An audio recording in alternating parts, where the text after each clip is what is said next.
Chapter 548 Attack. Chapter 548 Attack. In the underground palace, countless gazes were fixed on that bright, shiny scarlet fruit, and they grew increasingly fervent. Nobody noticed that a massive figure was silently approaching from the depths of the palace. The mist around the vermilion fruit had almost dispersed entirely. The vermilion fruit was completely ripe. Suddenly, the air was still. There was tension and pressure. Many cultivators were motionless except for their roving eyes that darted all around. They did not even notice the sweat pouring down their faces. Given the current situation, any slight movement could cause a massive fight to break out between the Paragons. The 10 upper sects of the North region, Dark Ghost Sect, Stellar Luna Sect, Blaze Columbus Valley, Shadowless Sect, Heavenly Piercing Sword Sect, Heaven Motion Sect, Seven Kills Sect, Blood Mist Sect, Mystic Firmament Divine Cult, Dragon Tiger Sect. The 4 gentry clans, Taba, Murong, Yuan and Guda. Those powerful factions had lasted through history and managed to endure through the destruction of the great Jian Empire in the past with their formidable foundations. But now, all the Paragons of the 10 upper sects and 4 gentry clans were wary, and none of them dared to be the first to attack. Although the vermilion fruit was already ripe, it was right in front of everyone, and the person who made the first move would definitely be at a loss and would probably be drowned in the attacks of everyone. Hee hee! Suddenly, Taba Feng's laugh broke the silence. The vermilion fruit is right here. Since no one dares to take it, I won't stand on courtesy. Surveying his surroundings with a raring battle intent, Taba Feng took a huge stride forward with a golden halberd in his right hand, sprinting towards the vermilion fruit with a condescending aura. Everyone present was all Paragons of the North region, the strongest of the younger generation. Even those that were not from the 10 upper sects or 4 gentry clans did not feel that they were inferior to Taba Feng and naturally felt no fear. Humph! Dragon Tiger Sect's Paragon harumphed coldly. Taba Feng, you think that you're qualified to take the vermilion fruit and reign supreme over the North region? Wielding 2 truncheons, Dragon Tiger Sect's Paragon had a domineering aura when he stood forth. Boom! The golden halberd collided against the twin truncheons and let out a deafening bang with sparks. It was an even split. Both sides were pushed back with that head-on collision. Among the 10 upper sects, Dragon Tiger Sect was the only one that focused only on body tempering. The founder master that established it was a remarkable figure in Tianhuang mainland and left behind the Dragon Tiger Sutra. It said that at the peak of its cultivation, one can subdue dragons and suppress tigers. There was nothing one couldn't do. The twin truncheons were also known as the Dragon Tiger Truncheons. The truncheon on his left hand was etched with an intricate pattern that looked like a dragon's scales. The truncheon on his right hand had black-yellow flower patterns that resembled those on a tiger's skin. The weapons that both of them used were perfect-grade spirit weapons. Initially, at the sect competition of Great Zhou, the birth of a perfect spirit weapon was enough to stir the capital and tempt countless golden cores.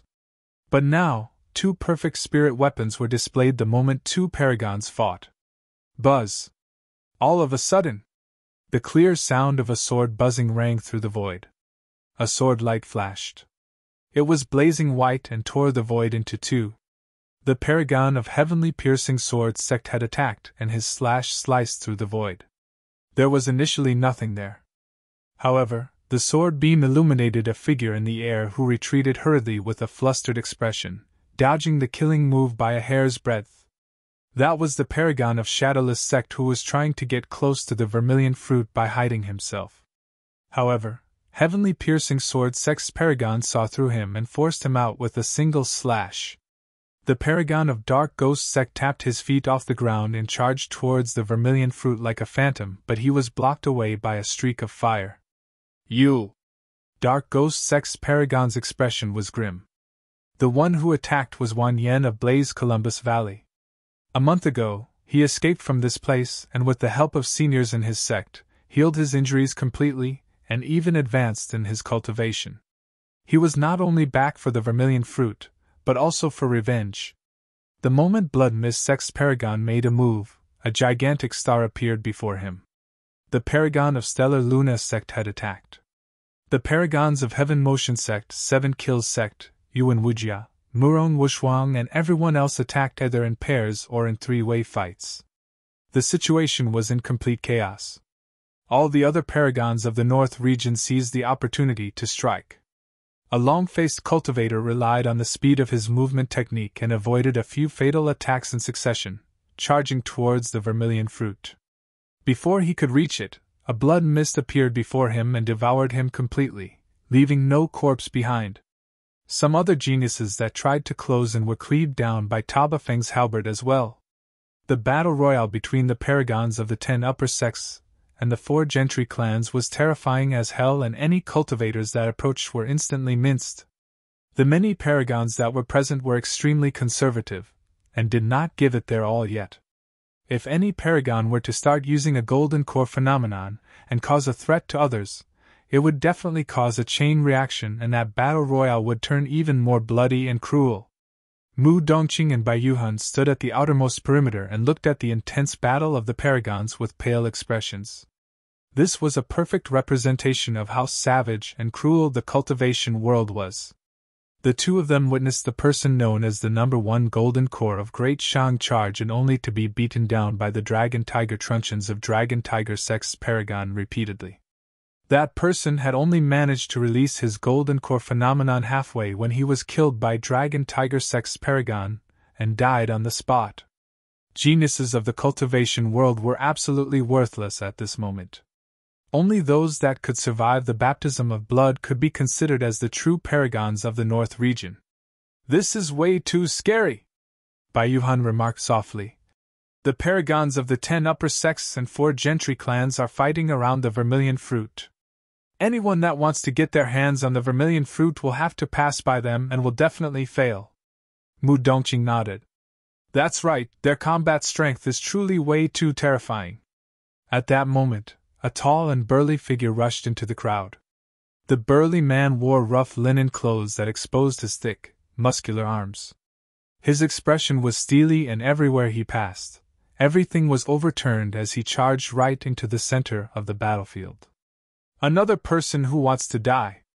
Bai Yuhan shook her head and sighed gently. "In this short period of time, hundreds of golden cores have already perished on the battlefield. Any Paragon that wanted to approach the vermilion fruit would definitely be slaughtered by the Paragons of the 10 upper sects and 4 gentry clans mercilessly." In the blink of an eye, the burly man had already closed in and was fighting against the Paragon of Blood Mist sect. There were already dozens of golden cores that had died in the hands of Blood Mist sect's Paragon by now. Controlling his blood mist, the Paragon devoured everything, and there was nothing he couldn't corrode and eat up. In fact, Mu Dongqing and Bai Yuhan saw some golden cores release phenomenons that were devoured by his blood mist completely. "You must have a death wish." When he saw that the burly man had no intention of slowing down, Blood Mist sect's Paragon sneered and released his blood mist to engulf the former. "Scram!" His voice was thunderous and shuddering. Not only did the burly man not dodge or avoid, his gaze was like lightning, and when he spoke, there was a mighty aura that burst forth from his body like a surging tsunami. Tsunami blood. The pupils of Blood Mist sect's Paragon constricted, and his expression changed starkly. With a torrential blood chi, the burly man forced back the incoming blood mist instantly. The unstoppable blood mist could not get close to him at all. The burly man did not stop there and extended his massive palm, slapping the blood mist directly. Poof! A huge head was lopped into the air with widened eyes. A single charge by the burly man dispersed the blood mist. Instantly, Blood Mist sect's Paragon died on the spot and regrets without the chance to even release his golden core phenomenon. Chapter 549 Slaying Paragons in Succession. Chapter 549 Slaying Paragons in Succession. The initially chaotic battlefield was met with a momentary pause with the death of Blood Mist sect's Paragon. It was too fast. Nobody expected the Paragon of Blood Mist sect to die. Less than that, nobody expected him to die against a single move from this burly man who had appeared out of nowhere. His head was sent flying with a single slap. In fact, many of the cultivators present did not even manage to catch the appearance of the burly man clearly yet. A commotion broke out within the crowd. A variable had occurred. "How dare you!" Mystic Firmament Divine Cult's Paragon hollered in rage when he saw that the burly man was already close to reaching the vermilion fruit. Boom! A massive divine cauldron descended from the heavens with a blinding radiance and a terrifying aura that could suppress all living beings. The burly man's expression did not change, and he did not stop at all. His bloodline burst forth alongside two divine lights from his eyes as the veins on his arms were exposed while his muscles knotted together like liquid steel. He threw a punch against the air. Bang! A loud bang sounded in the air. Is he crazy? He's trying to fight against a supreme-grade spirit weapon with his bare hands. He truly doesn't know what's good for him to underestimate the Paragons of the North region as such. Remarks could be heard from the crowd. Your arm is mine! The eyes of Mystic Firmament Divine Cult's Paragon shone cruelly as he controlled his divine cauldron to smash down fiercely against the burly man. The burly man did not avoid or dodge, and the flesh on his fist expanded rapidly, resembling a gigantic seal that emanated a heavy blood stench. Boom! The fist and the divine cauldron collided with a huge bang. After a momentary pause, a series of cracking sounds echoed from the divine cauldron. It was extremely tragic, and thin lines could be seen forming on the surface of the cauldron. Psst! All the cultivators present gasped in shock. The next moment, the divine cauldron was repelled more than 100 feet away and its radiance dimmed. The cultivators that witnessed that were dumbfounded, and their eyes were filled with astonishment. Nobody expected that the unknown burly man would be able to take on a supreme-grade spirit weapon barehanded and even send it flying. What sort of a body was that? Could that person be wearing some sort of a perfect or connate glove spirit weapon?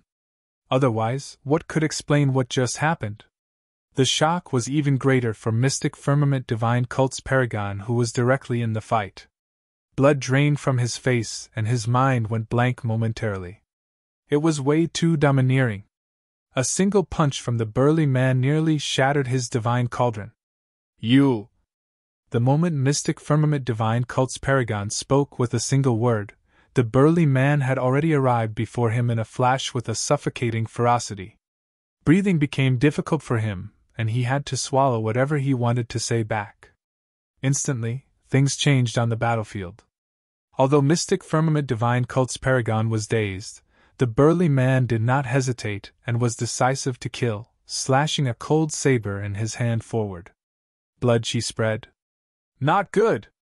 The Paragon of Mystic Firmament Divine Cult snapped back to his senses and realized that his life was hanging on a thread. He did not have time to think at all and released his golden core phenomenon right away.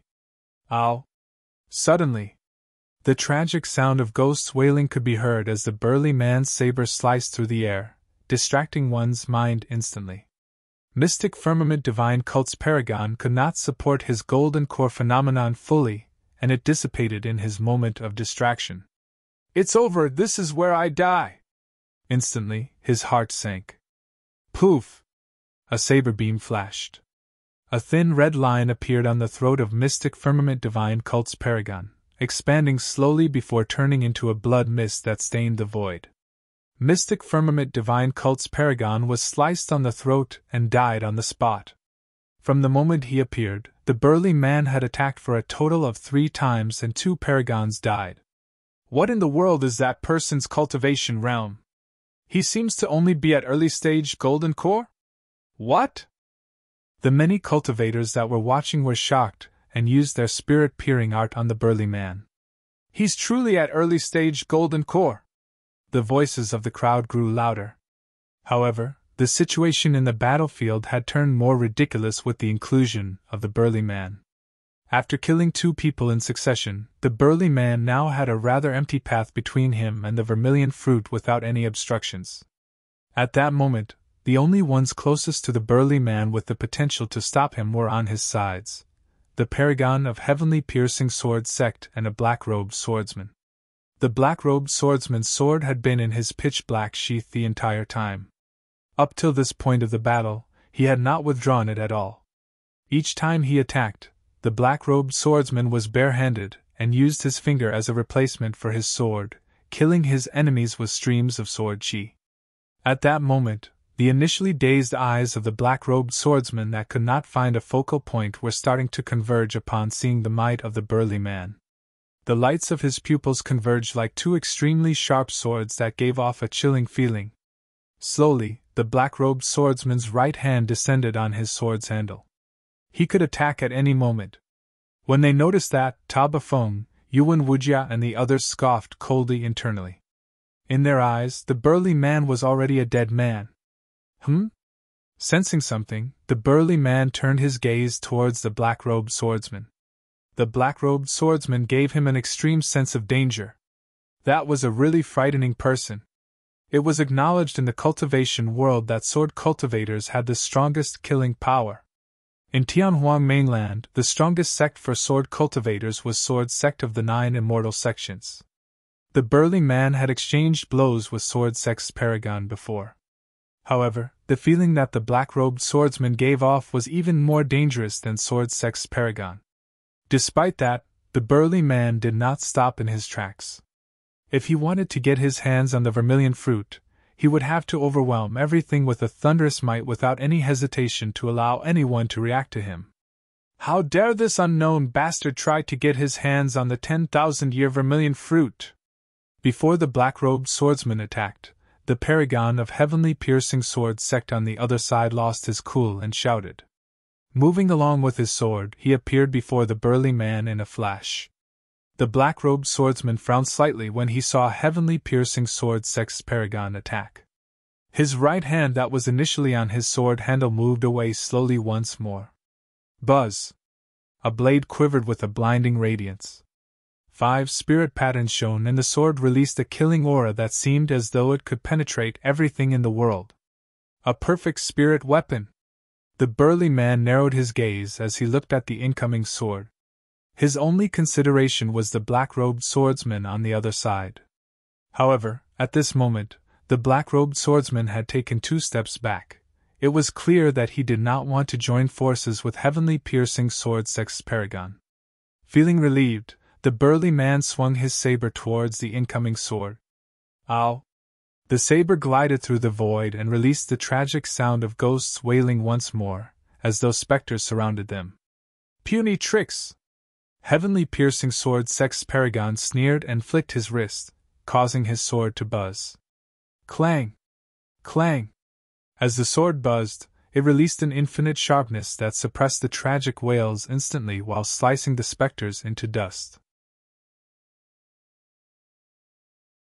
Chapter 550 Getting the Vermilion Fruit.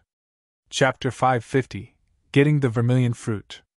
The saber and sword collided. Cling! Clang! A metallic sound rang through the battlefield and sparks flew. Heavenly Piercing Sword Sect was the only sword cultivation sect among the 10 upper sects of the North region. Their signature sword classic, the Heaven Piercing 13 Swords, was renowned through the cultivation world and its sword stance was peerless.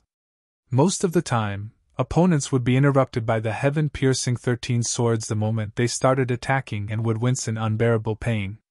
The moment the Heaven Piercing 13 Swords was released, opposing cultivators would not be able to release their skills fully. After multiple slashes, they would be disadvantaged and it would be difficult for them to turn the situation around. However, the burly man was unmoved and had a calm expression. In his hands, his saber seemed like it was sentient and his saber technique was extremely precise. It was not inferior to the Heaven-Piercing 13 Swords, and he was even gaining a slight advantage. That saber technique! Bai Yuhan frowned deeply. Rather than precise, she saw the burly man's saber techniques as sinister.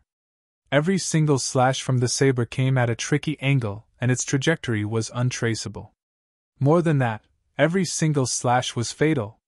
As Bai Yuhan gazed at the burly man's saber technique, a blurry, terrifying scene seemed to unfold before her eyes. There were plenty of phantoms. There were rivers of blood. There were white bones all around. There were walking corpses. The burly man seemed like he was surrounded by an endless hell with countless malevolent ghosts, and skeletons struggling and howling within. With a terrible expression, Bai Yuhan's petite figure started trembling. Bang! She sensed a heavy push on her shoulder and woke up in a jolt. Unknowingly, she had already broken out in cold sweat. That saber technique is extremely terrifying and doesn't seem like it's orthodox. Don't stare at it, it can affect your mind. Mu Dongqing's voice sounded. Bai Yuhan nodded with a sense of trepidation. Seeing that she was already feeling that way despite not being directly involved in the battle, she truly could not imagine how heavenly piercing sword Sex's Paragon felt at the moment. Clang! The saber and sword collided. The burly man released his grip and the saber left his hand, wrapping around the other party's sword and slicing at the throat of heavenly piercing sword Sex's Paragon. That slash seemed impossible and came without warning. Alarmed, heavenly piercing sword Sex's Paragon retreated hurriedly. Shing! The front of his shirt was sliced open with blood seeping through. While the wound was not deep, heavenly piercing sword Sex's Paragon was drenched in cold sweat. He would have been killed by that slash if he hadn't managed to retreat in time. Before he could react, his vision turned blur and the burly man had already brushed by him and arrived at the vermilion fruit. With a swipe, the latter got his hands on that delectable red fruit. He got his hands on it! Bai Yuhan exclaimed. Where is that man from? He's amazing! Mu Dongqing shook his head. The vermilion fruit had been there since the start of the battle and none of those paragons had the chance to pluck it. However, everyone knew that whoever gets their hands on the vermilion fruit would become the target of all. You mean to say, that man is not far from his death now that he plucked the vermilion fruit? On the battlefield. Simultaneously, all the paragons stopped what they were doing and everyone's gazes landed on the burly man. It's him! Finally, a cultivator from the crowd recognized the burly man and exclaimed frightfully with a trembling voice. He's the monster incarnate of Divine Phoenix Island! The burly man was Su Zimo who had exited the cave. Taba Feng and the others frowned. Most of the golden cores present were at late stage or perfected golden core, and had naturally not seen Su Zimo in the elementary ancient battlefield. However, a few of the cultivators in the crowd had once witnessed that unforgettable scene beneath the human emperor's palace from a distance. The appearance of the burly man was etched deep in the memories of those few people. He was a nightmarish existence. Divine Phoenix Island's monster incarnate? Although the many paragons present were wary, none of them were fearful. All of them were murderous and wanted nothing more than to rip Su Zimo apart. To think that even the successor of Divine Phoenix Island would come for the vermilion fruit. Interesting, Yuan Wuya said with a fake smile. Humph! Dragon Tiger Sex Paragon had an unfriendly expression and hollered. Since when did the successor of Divine Phoenix Island join the Fiend Sex? That saber technique earlier on was clearly the Fiend Sex Azura saber. He was not the only one. Most of the people present recognized Su Zimo's saber technique. Su Zimo's expression was calm. He had expected to be recognized as the successor of Divine Phoenix Island. He placed the vermilion fruit in his storage bag as now was not the time for him to consume it. The vermilion fruit had a tremendous amount of energy, and he could only digest and absorb it in seclusion cultivation. Consuming the vermilion fruit in a battlefield as such was akin to committing suicide. Now that he had managed to pluck the vermilion fruit successfully, as long as he could escape and flee from everyone's pursuit, he would be free. I heard that you're the #1 monster incarnate throughout history. It's time for me to test and see if you live up to that reputation. Taba Feng had a raring battle intent, and slammed his golden halberd heavily on the ground. The earth split and revealed a series of cracks while gravel and sand flew everywhere. Taba Feng's aura was torrential. To be fair, most of the cultivators present had heard of the monster incarnate of Divine Phoenix Island, but there were few that truly feared him. Furthermore, most of them were at late stage or perfected golden core while Su Zimo was only at early stage. Murong Wushuan commented indifferently. I heard that you once entered the human emperor's palace. I'm sure you must have benefited immensely from it. Those words caused a huge stir in the crowd. Some cultivators who initially planned on not getting involved were now tempted. who wouldn't be tempted to get the human emperor's palace's inheritance? Hand over the vermilion fruit and the inheritance of the human emperor's palace, and we can leave you with a full corpse. 7 Kills Sex Paragon wielded 2 daggers and his eyes blazed with furious killing intent that was almost corporeal. Ha ha! Su Zimo reared his head in wild laughter and pointed his saber at the group of paragons blocking his path, nodding. Good, good! How overbearing! You want to kill me even if I hand over the vermilion fruit? Let's see how many of you paragons manage to survive me today! Demon! Dragon Tiger Sex Paragon wielded his truncheons and hollered with a divine might. This is not the ancient battlefield. It's not a place for you to be brazen. What can you do to me if I want to be brazen? Su Zimo sneered and closed into the Dragon Tiger Sex Paragon with huge strides. Frostily, he remarked with an icy gaze, Anyone that stands in my way shall be killed without mercy. His black hair danced wildly and his gaze was electric. With an intimidating aura, that figure that was over 2 meters tall seemed like it was a mighty fiend celestial that could murder immortals who was dashing over. Kill! The paragons roared in unison and attacked simultaneously. Instantly, the void shone with a bright spirit light. 10 paragons flew into the air, bedazzling like 10 blazing suns. Taba Fong, Yuan Wuya and Dragon Tiger Sex Paragon, the 3 cultivators who were the most apt in melee combat, had closed in. A halberd, golden 3-pronged spear and the Dragon Tiger truncheons flew through the air. Flying swords, daggers, spears and other spirit weapons turned into streaks of light that arrived instantly with a chilling intent as well. In the same cultivation realm, who could defend against the combined attack of those 10 paragons? Chapter 551 Massacre. Chapter 551 Massacre. The spirit weapons and flying swords came from all directions. Those who attacked could be considered as peerless paragons of the North region. Although they had never worked together before, the moment they attacked, Su Zimo's escape paths were fully sealed. There was no room for him to dodge, and he could only face everything head-on. The reputation of Divine Phoenix Island's monster incarnate had grown too much after that battle under the human emperor's palace. Even if some portions were exaggerated and the paragons were indignant, they did not dare to be careless. Taba Fong and the other 2 who were well versed in melee combat were slower by a step as they wielded heavy weapons such as the golden halberd, golden 3-pronged spear and Dragon Tiger truncheons. The countless flying swords and spirit weapons arrived first as they tore through the air.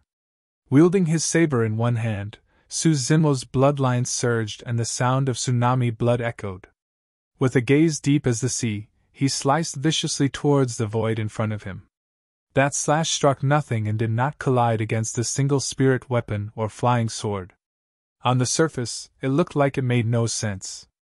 However, after that slash was made, the void in Su Zimo's surroundings seemed like they were drawn in by some mysterious power.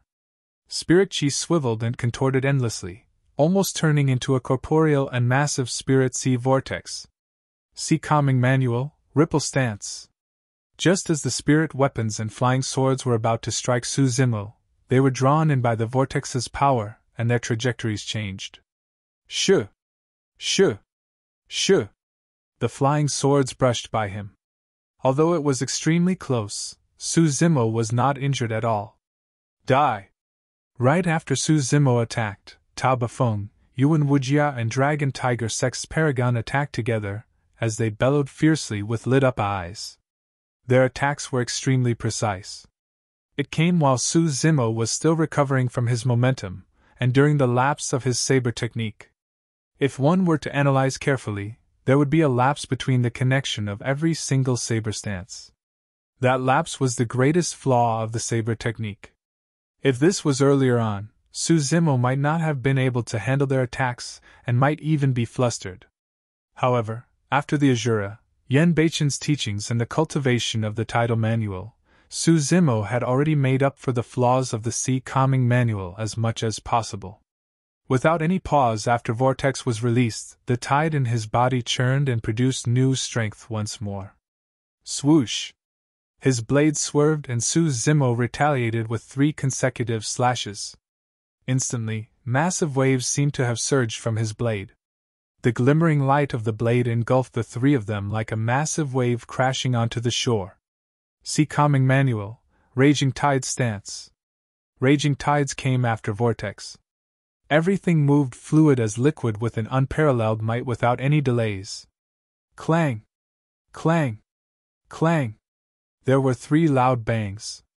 Su Zimo was like an ancient god of war and did not budge at all. However, Tabafeng, Yuan Wuya and Dragon Tiger Sex Paragon, who had just rushed forward, were shocked and retreated a step back respectively. The crowd was in an uproar. He's too strong! There's no wonder he's the #1 monster incarnate of history. Divine Phoenix Island's ultimate techniques are truly impressive. Fufu, it's too late to make a conclusion now. While he is strong, these top 10 paragons of the North region are not pushovers either, and they all have trump cards up their sleeves. If they're really pushed to their limits, even the strongest monster incarnate in history will have to die. Tabafeng and the other 2 had grim expressions. Although it was merely a single head-on exchange, all 3 of them experienced the terrifying power of the tide that surged through their weapons into their bodies, and almost caused them to suffer internal injuries. Indeed, he does have some skills. Tabafeng widened his eyes in rage. Instead of turning fearful, his battle intent intensified. Swash! Su Zimo released his plow heaven stride and arrived before the 3 of them in a single step, stomping heavily on the ground. Boom! The ground shook and the mountains trembled. All 3 of them were astonished. That extremely terrifying stance was created with just a single step of Su Zimo without any additional motions. It seemed like the entire firmament could be trampled by his step. With a domineering aura, Su Zimo was indifferent to the flying swords that came behind his back and took the first attack against the encirclement of the 10 paragons. Swoosh! The sound of a tsunami surged from his saber majestically. A torrential aura crushed down and could sink galaxies and the earth. The pupils of Dragon Tiger Sex Paragon constricted immediately. Without thinking twice, he crossed his fingers and palms like a pair of gigantic scissors before thrusting upwards. You're dead! Dragon Tiger Sex Paragon's eyes were filled with madness. If this was a one-on-one fight, he would have already released his golden core phenomenon by now. The power of Su Zimo's attack was way too terrifying, and even if he could withstand it, he would definitely be injured. But right now, the situation was advantageous for him, and there was no need to release his phenomenon. Behind Su Zimo, the flying swords and spirit weapons of Wan Yen, Murong Wushuang and everyone else were already shooting over. Tabafeng and Yuan Wuya had already attacked too. If Su Zimo did not stop, he would definitely be dead. The 2 of them were extremely close. The moment he was done with his thought, Dragon Tiger Sex Paragon saw a look of mockery in Su Zimo's eyes. It was as though he could not hide his thoughts from this monster incarnate of Divine Phoenix Island. All of a sudden, taking a deep breath of air, Su Zimo opened his mouth and bellowed. Battle! Boom! That single roar was like a thunderbolt that struck down. Thunderclap kill! A tremendous air current surged forth. Su Zimo practiced both immortality and demonic cultivation. After he formed his cores for both Daos, the power of his thunderclap kill had increased significantly as well and had reached a terrifying state. Murong Wushuang, Wan Yen and everyone else who were standing far away shuddered, and the circulation of their spirit energies paused for a brief moment. In turn, the flying swords that they were controlling paused for that split second as well. A figure appeared more than a meter behind Su Zimo. It was Shadowless Sex Paragon.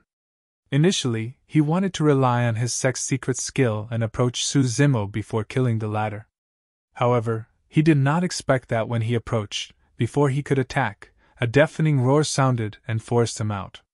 The eyeballs of Shadowless Sex Paragons bulged out and blood seeped out from his ears, nose and mouth. Shadowless Sex specialized in stealth. In terms of head-on strength, they were far inferior to the other sections.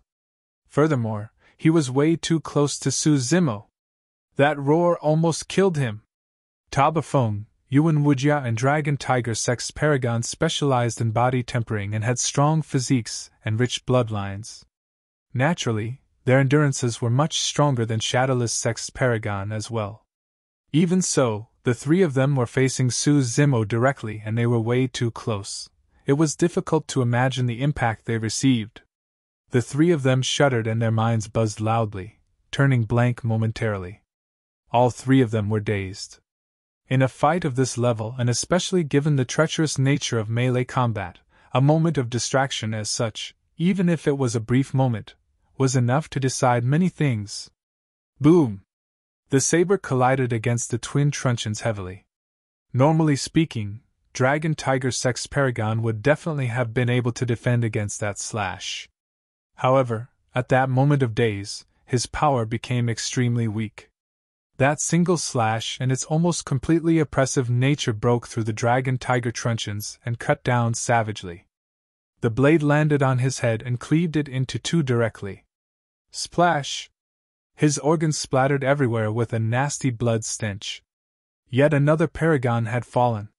Because of Thunderclap Kill, the flying swords and spirit weapons that were initially supposed to pierce Su Zimo met with a momentary pause. However, Su Zimo's massacre did not stop at all. Chapter 552 Phenomenon Fight. Chapter 552 Phenomenon Fight. After killing Dragon Tiger Sex Paragon with a single slash, Su Zimo did not pause at all and swerved his blade. After countercurrent came Ripple. The extreme toughness of his saber stance turned into extreme gentleness without any sluggishness. His saber beam shimmered like water. A ripple appeared in the void and looked amazing. However, it was filled with killing intent as it crept towards Yuan Wujia's throat. Poof! Yuan Wujia's ears were ringing due to Su Zimo's roar, and his mind was blank. Before he could react, his throat was swiped by the saber. A blood mist spewed out.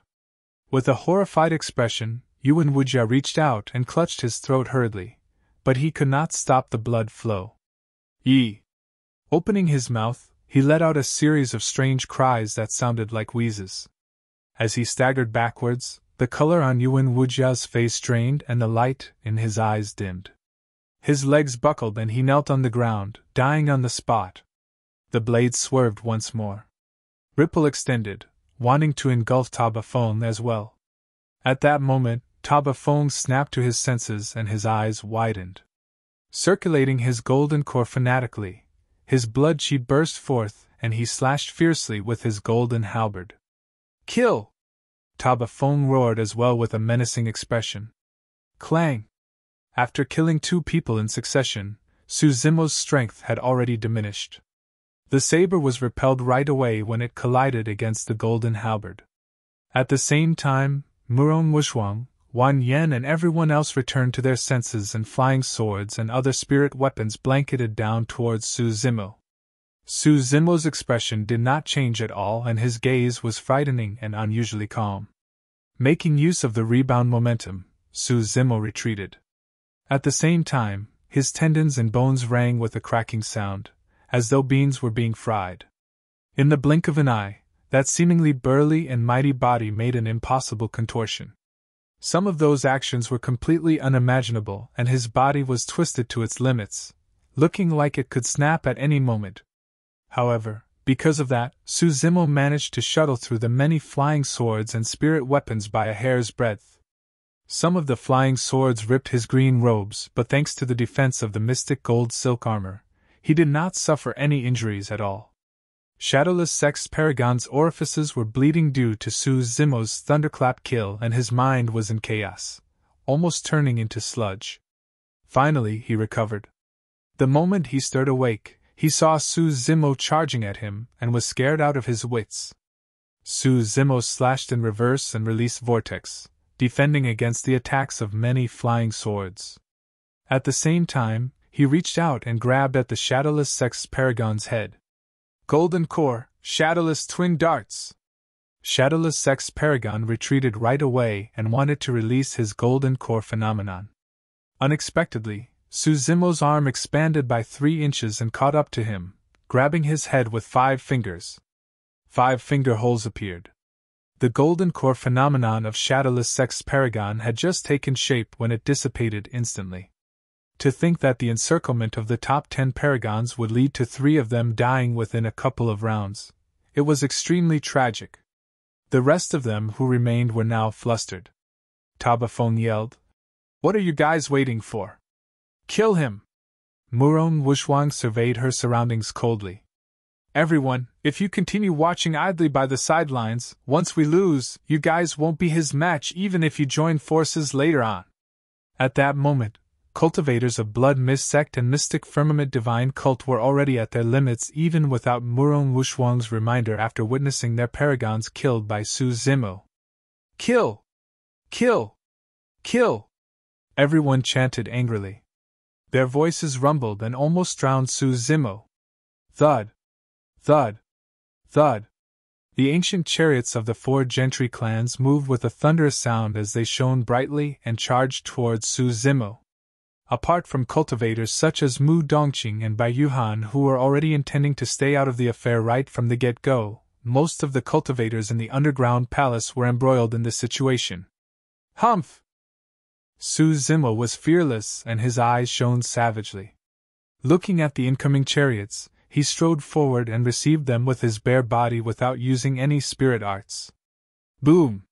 The blood and flesh of the divine steeds pulling the chariots splattered everywhere.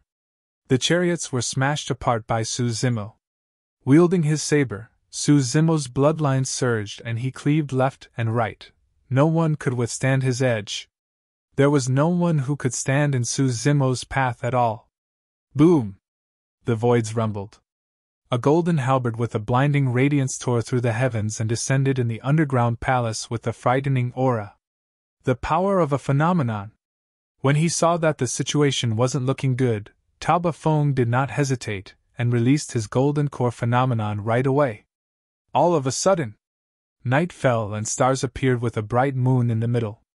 Countless stars fell with a tragic beauty, possessing a shocking killing intent. A city blazing with fiery flames descended in a mighty manner. It was so hot that the surrounding qi had already evaporated, and it seemed like it could incinerate all living beings. 7 kills blood letter! 7 kills sex paragon roared and 7 blood-colored characters for the word kill appeared behind him, hovering in the air with a grisly scarlet shade. One after another, golden core phenomenons descended. There were many ancient phenomenons among them that were once ranked in the phenomenon rankings. Instantly, Su Zimo was surrounded by endless golden core phenomenons. Golden core phenomenons were the strongest methods available for golden cores. Unless they were forced to the edge, golden cores wouldn't use them easily. Part of the reason why the Paragons did not release their golden core phenomenons before this was because Su Zimo was only at early stage golden core. However, they did not expect that his combat strength would be this frightening, and they were caught by surprise. At the same time, they were worried about other variables. The oriole stalks the mantis as it stalks the grasshopper. They were afraid that they would become the mantis. But now, Taba Feng, Wan Yan and the others truly had no other choice but to release their golden core phenomenons. Otherwise, none of them would be able to stop Su Zimo. Su Zimo sneered. He circulated his golden core. Boom! Suddenly, a frightening scene that shocked everyone appeared behind him. The mountains collapsed and the earth split.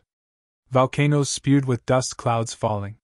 Scarlet lava flowed on the ground and devoured all living beings, incinerating all life. A gargantuan living being crawled from beneath the ground and soared into the air.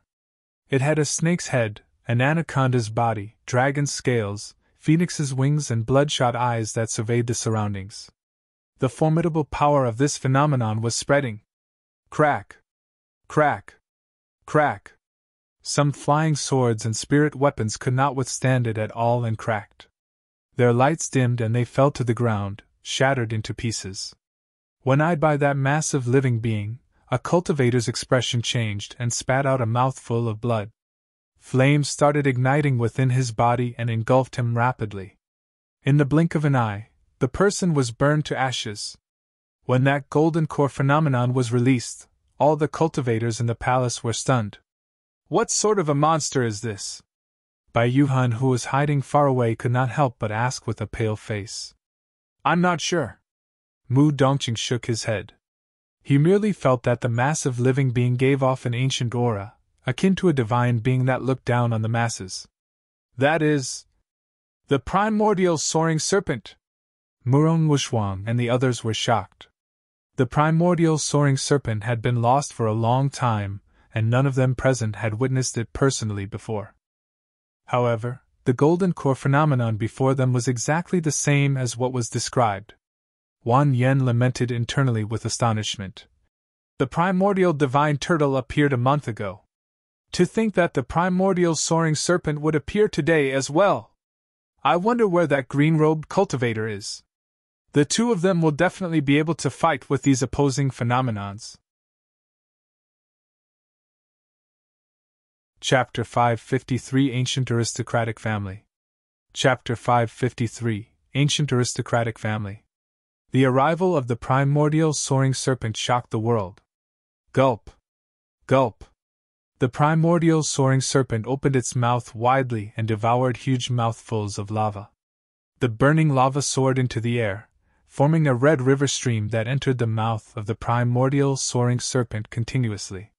As the primordial soaring serpent drank the lava, its aura turned even more terrifying. The scales on the serpent became brighter and shone with a blinding shade of scarlet that resembled metal plates that were heated red. Kill! Taba Feng hollered. With a grim expression, Wan Yen said darkly, He is only at early stage golden core realm at the end of the day. If we join forces, he won't be able to deal with us. Everyone, don't hold anything back anymore at this point. Murong Wushuang declared loudly. That person once entered the human emperor's palace and is the successor of Divine Phoenix Island. He definitely has tons of treasures in his possession. We'll only stand a chance after killing him. Thousands of Paragons released their golden core phenomenons and rushed over. A single golden core phenomenon may not be able to pose a threat to the primordial soaring serpent. However, the combined release of thousands of golden core phenomenons was enough to destroy any expert of the golden core realm, even if only a rare few of them were ancient phenomenons or had spots on the phenomenon ranking. Bang! Bang! Bang! There were constant collisions between the phenomenons. Instantly, the golden core phenomenon behind Su Zimo swayed and even revealed illusions. The surrounding golden core phenomenons continued clashing like a flood that did not know of fatigue. Psst! Psst! The primordial soaring serpent in the void was enraged and raised its head, letting out a slithering sound as it inhaled and exhaled. This was only a phenomenon, and wasn't material. However, the primordial soaring serpent retained its memories and dignity from the primordial era. It was a god of the flames. Gods were dignified and could not endure the provocations of such puny ants. Swoosh! The primordial soaring serpent fanned the flames with its wings and its eyes spewed fire. Opening its blood-red mouth, it spat out a stream of scorching lava at a group of Paragons. Crack! Crack! Crack! Accompanied by loud sounds, countless golden core phenomenons shattered and many golden cores were devoured directly by the steaming lava, turning into ashes without corpses. Ah! Ah! Ah! A series of tragic, shuddering wails sounded. Sensing that something was wrong with the situation, some of the cultivators retreated instantly. However, most of them were sucked in by the lava pool the moment their golden core phenomenons shattered. The more they struggled, the deeper they sank, and eventually, they were drowned. The Paragons of the 10 upper sects and the 4 gentry clans were the only ones who could defend against the full-powered attack of the primordial soaring serpent. Even so, for something like Wang Yan's raging city blaze, its ancient city walls were already filled with cracks and were on the brink of collapse. In the golden core phenomenon summoned by Stellar Luna Sex Paragon, most of the night had already faded and countless stars fell. Of 7 kills Sex 7 kills Bloodletters, only a single character remained and it was struggling to hang on. Of course, after that burst, the primordial soaring serpent's radiance faded as well. Su Zimo shifted his gaze and sped out of the palace's outer perimeter with the saber in his hands. This was not a place where he should linger. The longer he stayed here, the more danger he would feel in his heart. Go! Su Zimo pointed forward. The primordial soaring serpent behind him soared up with its body covered in flames, lunging towards Wang Yan, who was in its path ahead with a murderous aura. Boom! Wang Yan grit his teeth and controlled the ancient city, smashing it heavily against the primordial soaring serpent's head. Opening its mouth widely, the primordial soaring serpent devoured the entire blazing city whole. Wang Yan's expression changed countless times before finally turning pale as a sheet and spitting out a mouthful of fresh blood. A month ago, his golden core phenomenon was suppressed by the primordial divine turtle. A month later, it was destroyed by the primordial soaring serpent. Ranked 89 on the phenomenon ranking, Raging City Blazes was considered as a top-tier golden core phenomenon in the North region. However, Wang Yan received blows consecutively. He endured the pain of his body and shifted his steps, dodging to the side. Although he knew that Su Zimo's primordial soaring serpent could not hold out for much longer, he also knew that he truly had no way of defending against it, and could only allow Su Zimo to leave. That's just him struggling at the end of the road. 7 Kills Sex Paragon arrived before Su Zimo in a flash, and the bloody word character behind him turned more grisly and brighter. The primordial soaring serpent swayed its massive tail and whipped through the air, slamming against the bloody word character like a thick steel whip. Piak! The blood word character was destroyed and turned into a blood mist. As though he was struck by lightning, 7 Kills Sex Paragon no longer dared to block and dodged to the side at an extremely fast speed. Su Zimo sneered and his eyes flashed with a cold glint.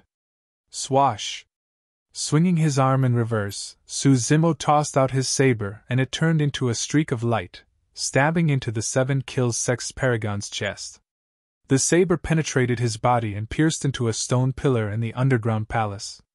Its blade quivered and blood dripped from it endlessly. 7 Kills Sex Paragon was already thoroughly dead. Su Zimo had a few other similar sabers of that grade in his storage bag, so he did not care about it at all. Apart from Dugu Jian, who was watching coldly from the sidelines, the other 13 of the Paragons from the 10 upper sects and 4 gentry clans were already mostly killed by Su Zimo. They were either dead or injured. After killing 7 Kills Sex Paragon, nobody dared to stand in Su Zimo's way. Finally, his vision cleared up. Ha ha! Su Zimo reared his head and laughed into the air while speeding out of the palace. It was dead silent all around the palace. The Paragons that managed to survive, such as Wang Yan and Murong Wushuang, had grim expressions on their faces. Even the cocky Taba Feng was silent. Although his golden core phenomenon was still gathering behind him, it no longer had any fierceness to it, and was dark and dull. Just like that, the Paragons of the North region gathered and watched helplessly as the Vermilion fruit was snatched before their very eyes by the successor of Divine Phoenix Island. If word of this were to get out, all the factions of the North region would turn into the laughingstock of the entire cultivation world. It's over just like that, Bai Yuhan murmured to herself as she looked at everything squarely. Mu Dongqing sighed gently. Both of them had witnessed everything. The initial fervor when the Paragons of the North region gathered with their raring battle intents up till their current dejectedness after being overwhelmed by the successor of Divine Phoenix Island single-handedly. In the end, there was an outcome to the fight for the Vermilion fruit. Mu Dongqing mumbled. Perhaps the only way for this man to be suppressed is if the Paragons of the 9 immortal sects, 7 fiend sects, and 6 Buddhist monasteries are present. However, I heard that this monster incarnate of Divine Phoenix Island once defeated the Paragons of the immortal, Buddhist and fiend sects beneath the human emperor's palace. Bai Yuhan frowned and replied. Things are different now. Mu Dongqing shook his head. Don't forget that the monster incarnate of Divine Phoenix Island is only at early stage Golden Core realm right now.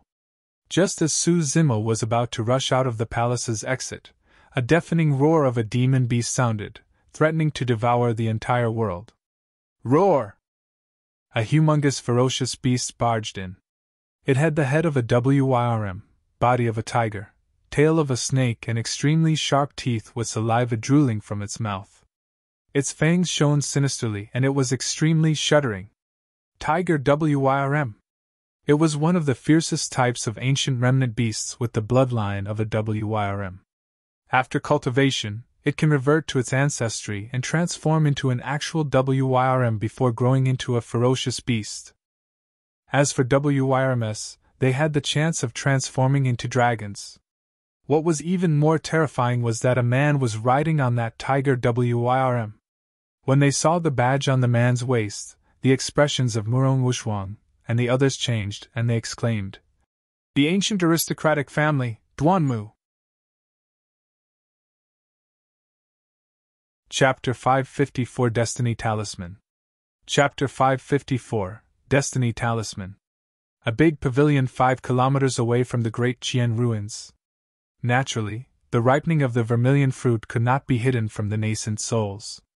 This meant that a trial exclusive to the Paragons had officially begun.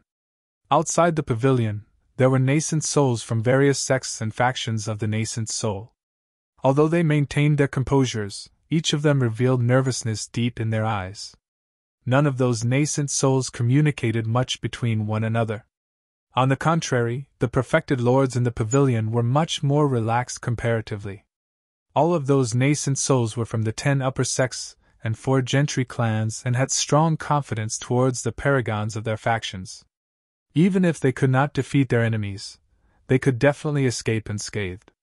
With casual attitudes, those nascent souls sipped their teas and chatted leisurely. "Everyone, how about making a guess as to who would become the number 1 perfected being of the North region by getting their hands on the vermilion fruit?"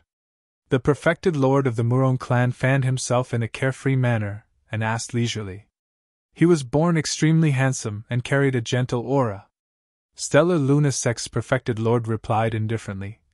"Actually, I'm sure everyone knows who the number 1 perfected being of the North region is. Even without this fight for the vermilion fruit, it would definitely be Wuya of Glass Palace." At the mention of Wuya, all the nascent souls present went silent immediately. He was indeed the peerless paragon of the Golden Core realm from Glass Palace. This was someone who had never tasted defeated and dominated the North region for many years. It was said that Wuya had the chance to advance to the nascent soul realm. However, he did not take that step because he wanted to enter the ancient battlefield and meet with the talents of the world. The scariest thing was that he was less than 100 years old. He was way too young.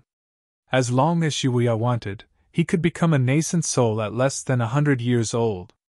Furthermore, all the nascent souls present knew one thing. They knew that once Wuya advanced to the nascent soul realm, there was a high chance he would be able to kill them even if he was at early stage. It was normal for the legacy disciples of the 9 immortal sects and 7 fiend sects to kill beyond their levels. The perfected lord of the Taba clan was calm. "It's needless to talk about that. At least, there isn't much activity from Glass Palace. I presume that Wuya wouldn't be interested in the vermilion fruit either. Without Wuya, it's hard to determine the eventual victor." As Taba clan's perfected lord and the others were discussing, a commotion broke out from outside the pavilion. There were nascent souls who withdrew talismans from their storage bags, some of which were already shattered into pieces. The arms of those nascent souls were trembling slightly, and they were shaking their heads, sighing with dark expressions. Upon seeing that, the perfected lords of the 10 upper sects and 4 gentry clans in the pavilion smirked with a hint of mockery in their eyes. In the cultivation world, there was such a thing as the destiny symbol. Upon entering nascent soul realm and cultivating an essence spirit, a cultivator can separate a trace of their spirit consciousness and inject it into a mystic jade to create a unique jade scroll known as the destiny symbol. The destiny symbol was correlated to the cultivator.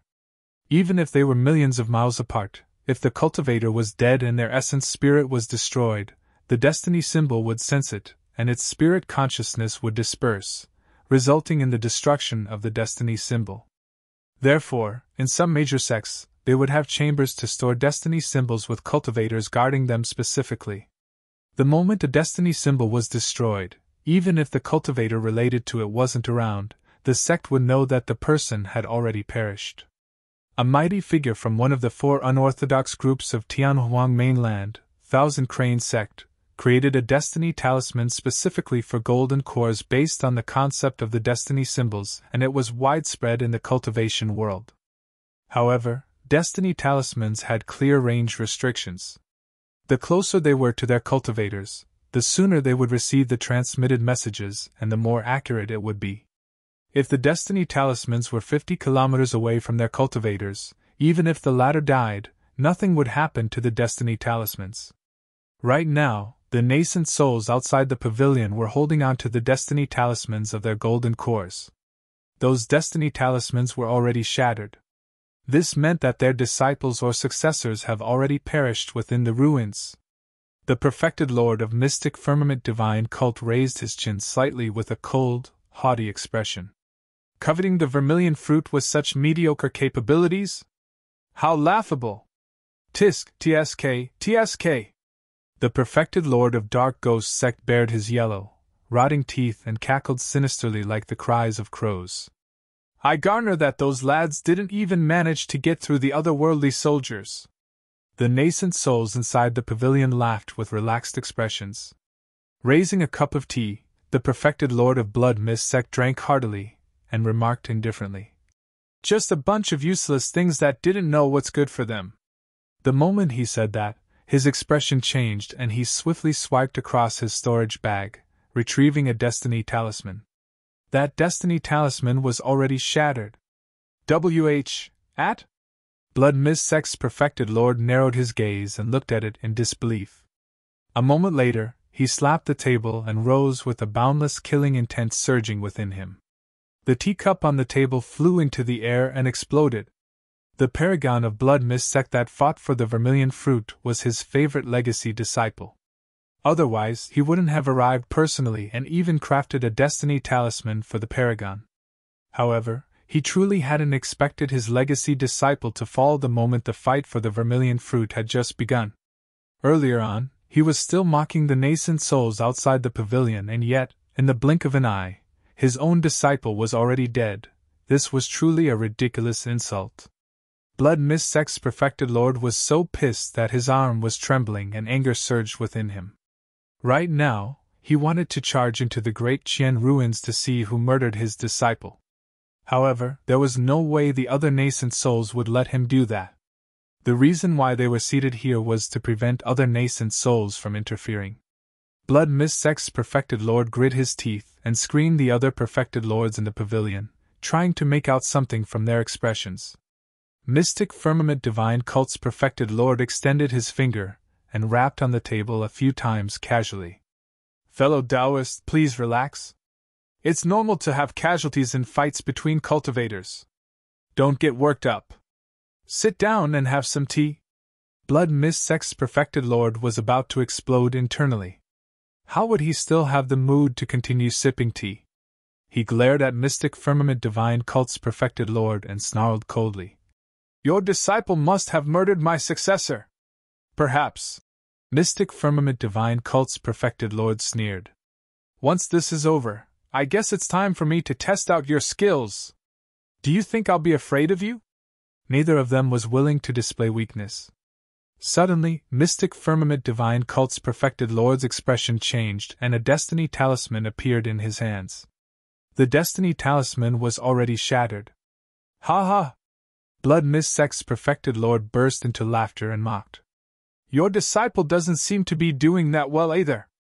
Mystic Firmament Divine Cult's perfected Lord was enraged and glared at the Destiny Talisman with a dark, grim expression. While the other nascent souls in the pavilion appeared calm on the surface, all of them were gloating internally. Dragon Tiger Sect's perfected Lord said darkly, The two of you do sit down. There's no way of turning back now that things have come to this state. There's no need for you guys to get worked up. That's right. Heavenly Piercing Sword Sect's perfected Lord said. The fact that 2 Paragons have perished in such quick succession shows the cruelty of this vermilion fruit fight. Before he could finish, Heavenly Piercing Sword Sect's perfected Lord sensed something and his face froze up as he withdrew a Destiny Talisman from his storage bag. Although the radiance of the Destiny Talisman was much dimmer, it was still intact. Heavenly Piercing Sword Sect's perfected Lord heaved a gentle sigh of relief. This meant that his successor was severely injured. However, at the very least, he was still alive. Chapter 555 Kill with a Smile. Chapter 555 Kill with a Smile. Before long, Dragon Tiger Sect's perfected lord's expression changed slightly, and he withdrew a destiny talisman from his storage bag. His eyes filled with killing intent as he looked at the dense cracks on it. Immediately after, the perfected lords of the Yuan clan and Shadowless sect sensed something. By the time the both of them withdrew their destiny talismans, it was already shattered. This time round, it wasn't just the nascent souls outside the pavilion, even those that were inside could barely sit still. Apart from the nascent soul of the Dugu clan, there were 13 perfected lords from the 10 upper sects and 4 gentry clans in the pavilion. But now, through their destiny talismans, it showed that 5 paragons were already dead and 1 was severely injured. Naturally, those 5 perfected lords had terrible expressions and grim gazes, emanating with shuddering killing intents. The other nascent souls had equally morbid expressions.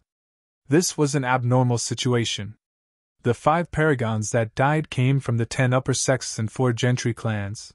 How did these disciples and successors that were highly regarded in their respective sects die so easily? Furthermore, the 5 of them died too quickly. How long had it been since the fight for the Vermilion fruit began? If the 5 of them released their golden core phenomenons, they would be able to hold out for 15 minutes at least.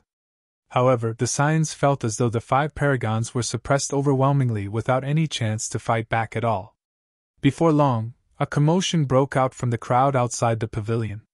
Many nascent souls withdrew shattered destiny talismans one after another with shards scattering to the ground. The number of dead golden cores was rapidly rising. Those from the major sects and clans such as Blaze Columbus Valley, Dark Ghost Sect and the Murong clan withdrew their destiny talismans as well. All of those initially radiant destiny talismans shuddered at the same time. This meant that their disciples were experiencing immense impacts at the moment. Within a few dozens of breaths, the destiny talismans of those paragons dimmed significantly. Although 1 yen of Blaze Columbus Valley's destiny talisman wasn't destroyed, it turned ash dark. It was obvious that he was severely injured. Snap! The destiny talisman in the hands of 7 Kills Sect's perfected lords shattered. Many other perfected lords were shocked. There were already 6 fallen paragons in the pavilion among the 10 upper sects and 4 gentry clans. Outside the pavilion, the shattered destiny talismans were uncountable. What happened in the Great Jian ruins? Rather than a fight between the paragons, this seemed like a major calamity for the paragons of the North region. The perfected lords of the Taba clan, Murong clan, Heaven Motion sect and other sects looked at the dull destiny talismans in their hands with uncertain expressions. It wasn't just the perfected lords of Blood Mist sect and Dragon Tiger sect etc., even they were finding it difficult to sit by idly. The nascent souls had a weird feeling that something far beyond their control seemed to have happened. Everyone, we should check out the ruins. Suddenly, Blood Mist sect's perfected lords said with a dark expression. The reason why they were gathered here was initially to prevent other nascent souls from interfering so that the younger generation could fight for dominance. But now that their successors were dying one after another, the few of them could not take it anymore. Although Taba Feng's destiny talisman was intact, it had dimmed significantly as well. The perfected lord of the Taba clan hesitated for a moment before nodding. I agree. Let's head over to the Great Jian ruins to check things out. If nothing is amiss, we'll let those disciples continue with their massacre. The other perfected lords exchanged glances and agreed to it in silence. Let's go! Everyone exclaimed and left the place. Suddenly, a formidable spirit consciousness overwhelmed them. 2 figures flew over from the horizon not far away, a man and a woman, bedazzling and graceful as immortals. When they saw the 2 of them, the perfected lords of the 10 upper sects and 4 gentry clans were surprised, and a hint of cautiousness could be seen from the depths of their eyes. Fellow Taoists, the fight for the Vermilion fruit is a showdown between golden cores. Where are you guys going? Although the man's voice was calm, there was a persecuting tone to it. The perfected lords of the 10 upper sects and 4 gentry clans knew of the origins of this couple and remained silent. When the other nascent souls noticed the expressions of those from the Taba clan and others, they came to a realization and chose to keep quiet as well. However, not everyone noticed it. The nascent souls outside the pavilion came from all over the North region. Some of them were from minor sects while others were itinerant cultivators. Initially, everyone was already pissed off for being trapped here. When they saw that couple with the ancient attire, some perfected lords could not help but sneer. "Old fogies, tell us your names. Where did you guys spout from?" "Fufu." The man smiled calmly and replied gently. "Duanmu." "Duanmu?" The nascent soul who spoke was stunned and could not react in time. However, gasps could be heard from the crowd. "Nascent souls of the Duanmu aristocratic family have arrived. If the Duanmu aristocratic family is here, the person behind him must be from the other aristocratic family, Ouyang." The nascent soul who spoke earlier on had an ashen expression and trembled in fear. In Tianhuang mainland, there were factions with ancient lineages that kept a low profile and lived in reclusion. Among them, there were some aristocratic families. Although many cultivators have not heard of the names of those aristocratic families before, it was undeniable that each of them had massive foundations and immeasurable strength. Among the ancient aristocratic families, the strongest 3 were the renowned Eastern, Southern Palace and Western Gate aristocratic families of the cultivation world. The 9 immortal sects, 8 demon races, 7 fiend sects, 6 Buddhist monasteries, 5 heretical doctrines, 4 unorthodox groups. These were the strongest factions of Tianhuang mainland, followed by the 3 aristocratic families. In the North region, there were 2 ancient aristocratic families, namely the Duanmu and Ouyang families.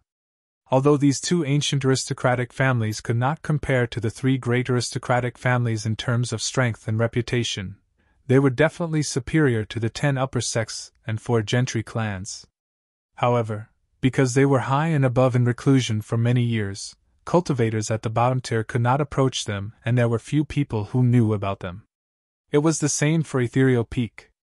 Although it was one of the 5 major sects of the Great Zhou dynasty, few people in the sect knew about the Duanmu and Ouyang aristocratic families. In fact, they may never come into contact through their entire lives. To think that the 2 great aristocratic families would make a move for the appearance of the vermilion fruit. Suddenly, Duanmu clan's perfected lord extended his hand and circulated his dermic powers.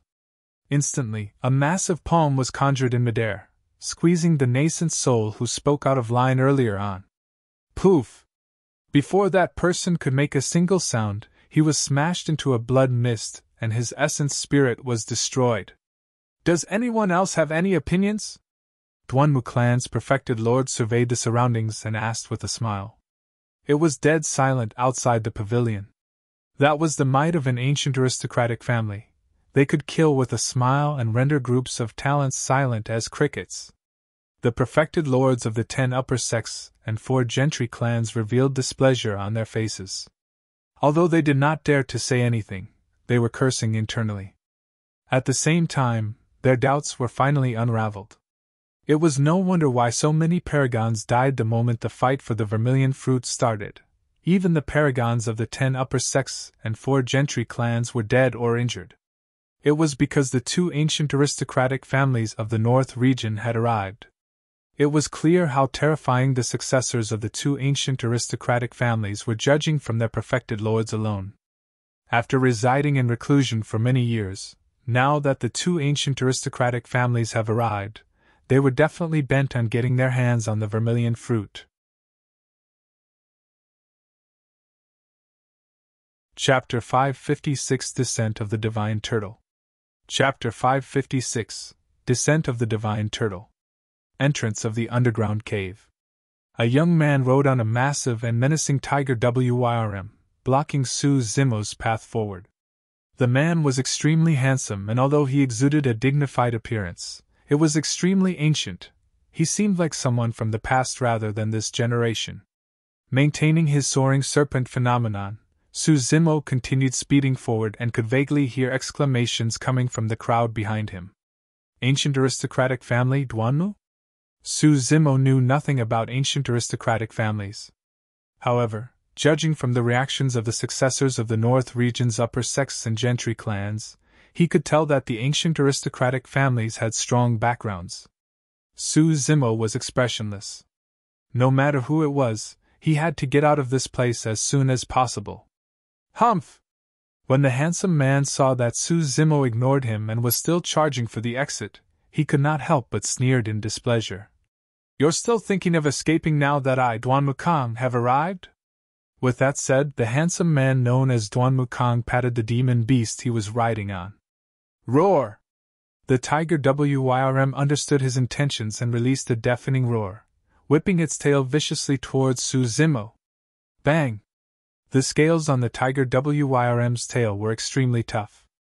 After it was attacked by thousands of golden core phenomenons, Su Zimo's golden core phenomenon was already nearing its limit. Now that it received such an intense attack, the soaring serpent swayed and its radiance dimmed.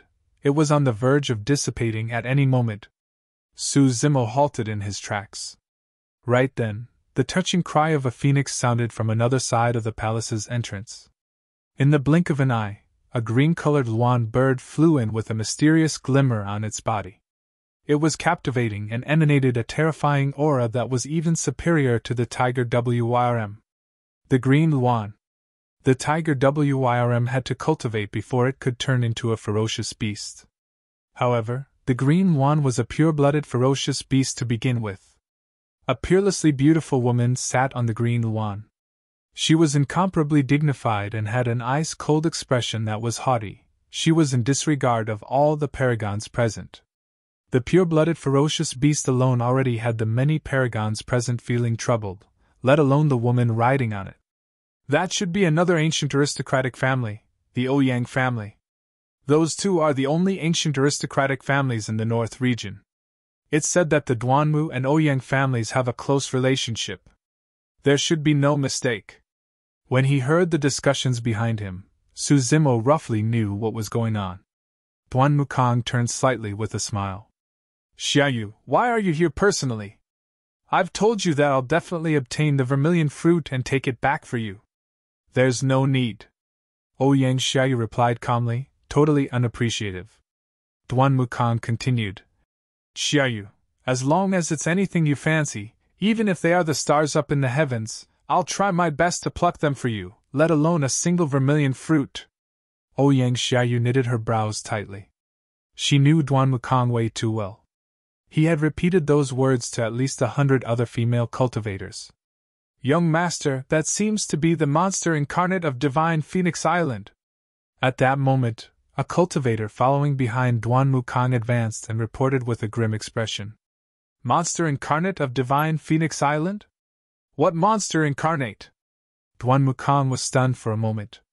The one who suppressed the experts of the immortal, Buddhist, and fiend sects beneath the human emperor's palace. That's him? Duan Mukong was momentarily frozen before breaking out into a smile while nodding. It's no wonder. A hint of surprise flickered through Ouyang Xiaoyu's eyes when she heard the term monster incarnate of Divine Phoenix Island as well. Thereafter, she turned and looked at Su Zimo fixedly with a curious expression. Sweeping his gaze across the battlefield, Duan Mukong eventually looked at Su Zimo and chuckled. The primordial soaring serpent has been lost for a long time, and I was wondering who it was who could cultivate a primordial of this level. So, you do have some background to you. Cut the crap, make way. Although Su Zimo's tone was calm, it exuded coldness. Even against the successors of two ancient aristocratic families, none of the Paragons could notice any emotional fluctuation from Su Zimo. He was trying his best to recover his blood chi and spirit energy. Me? Make way? Duan Mukong was stunned for a moment before rearing his head in laughter, as though he heard the greatest joke in the world. Ha ha! Interesting. You're wild enough. As he laughed, his expression gradually turned grim as he remarked coldly, The primordial soaring serpent has been lost for a long time and nobody knows how strong it can get right now. However, my golden core primordial was ranked 34th in the previous phenomenon ranking. The Paragons present were startled. There were only 108 positions available on the phenomenon ranking. The further front one was, the stronger their phenomenon. All the golden core phenomenons that could get into the top 36 spots were terrifying phenomenons with ancient lineages. Duan Wukong continued frostily. Don't forget, you're only at early stage golden core. How long can you hold out with the spirit energy in your dantian? Let me see how many strikes your lousy phenomenon can take from me. Golden core phenomenon, floor a myriad weapons. When Duan Wukong circulated his golden core, all the wild grass surrounding the palace seemed to have gained sentience, and transformed into a myriad of weapons. Swoosh, swoosh, swoosh.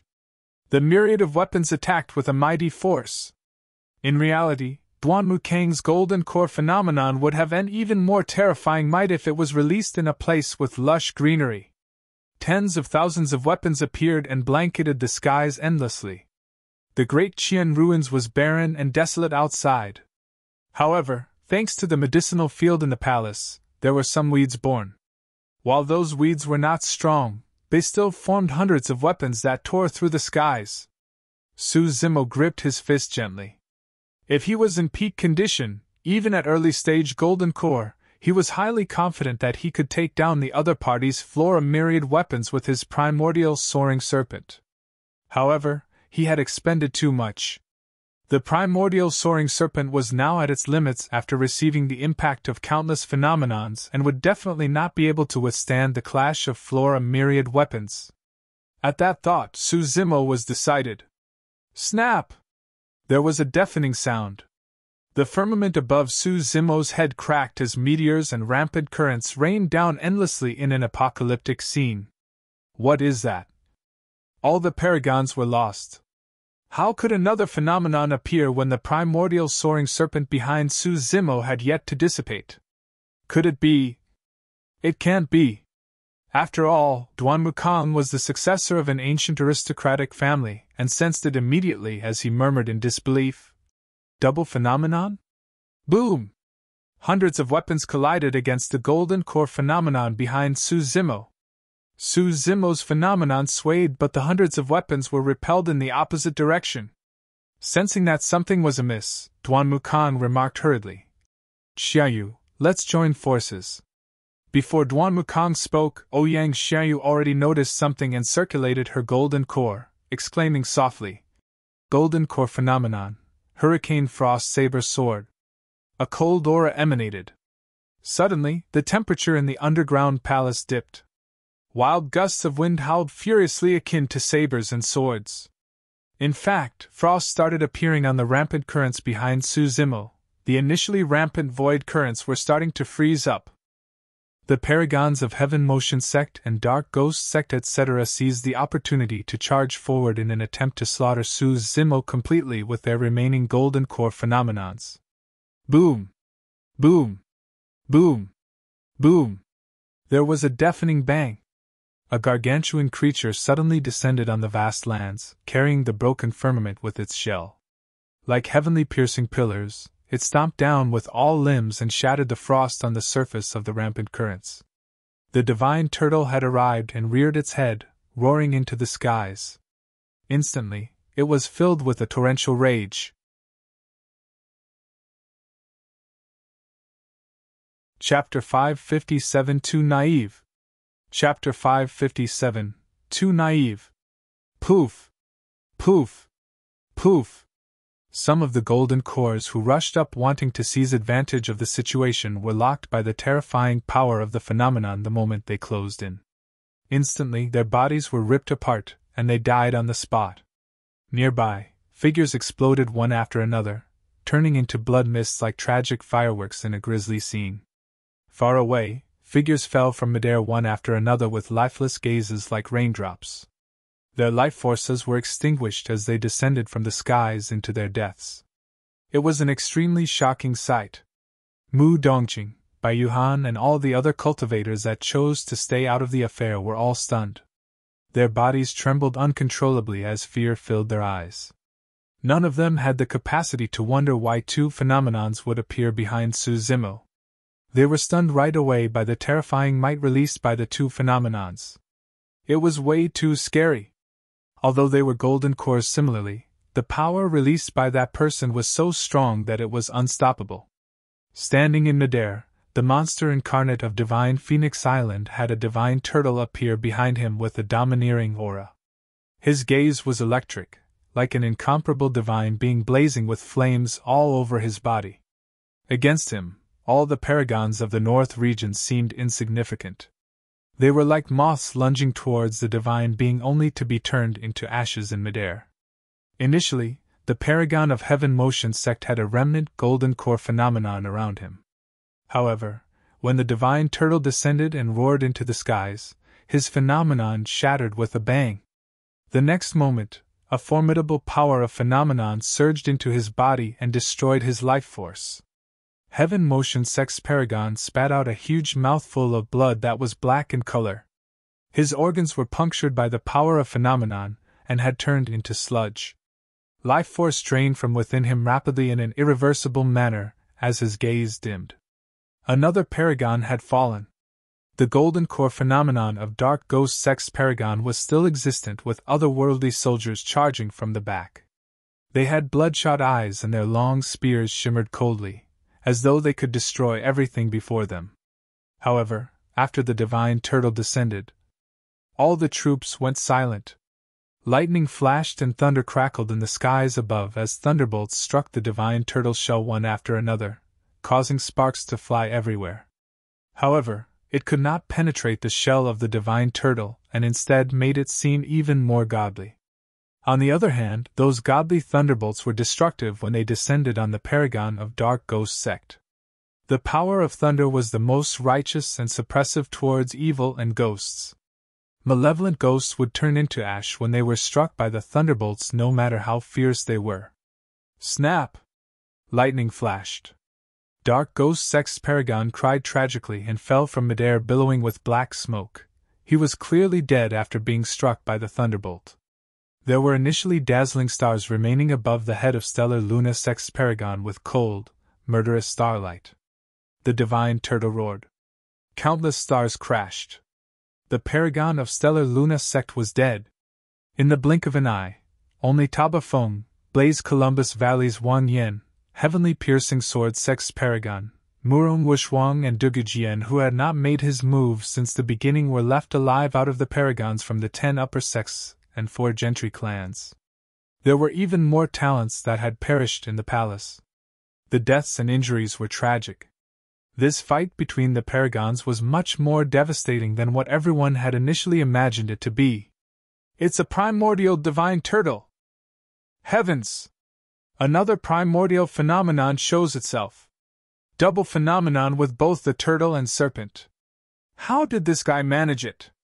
Furthermore, both golden core phenomenons are so mighty and terrifying.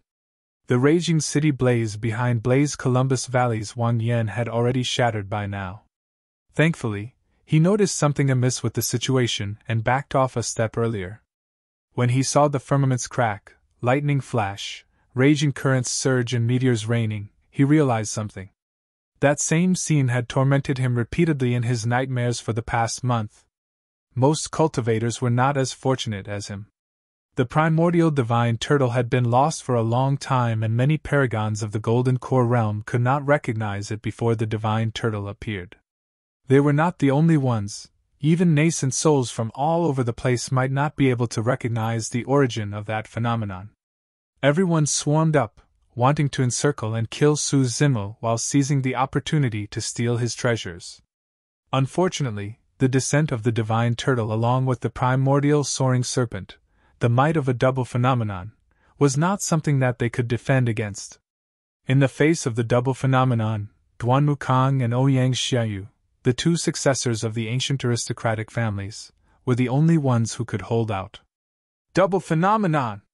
You're truly a monster incarnate! Duan Mukang's handsome face had clearly turned somewhat menacing by now as he snarled. It's a pity that you'll have to be buried in this ruins today. It was true that the double phenomenon was strong. However, Su Zimo could not support it for long as the double phenomenon took an extreme toll on his spirit energy. At that moment, Su Zimo's disadvantage in cultivation realm was finally showing itself. Throughout the entire fight, he had not been disadvantaged in combat, and had instead suppressed everything domineeringly. However, his spirit energy capacity could not compare against those at late stage or perfected golden core realm. Furthermore, spirit energy was drained at a terrifying speed in order to support two primordial phenomenons. Right now, the spirit energy in Su Zimo's dantian was almost depleted.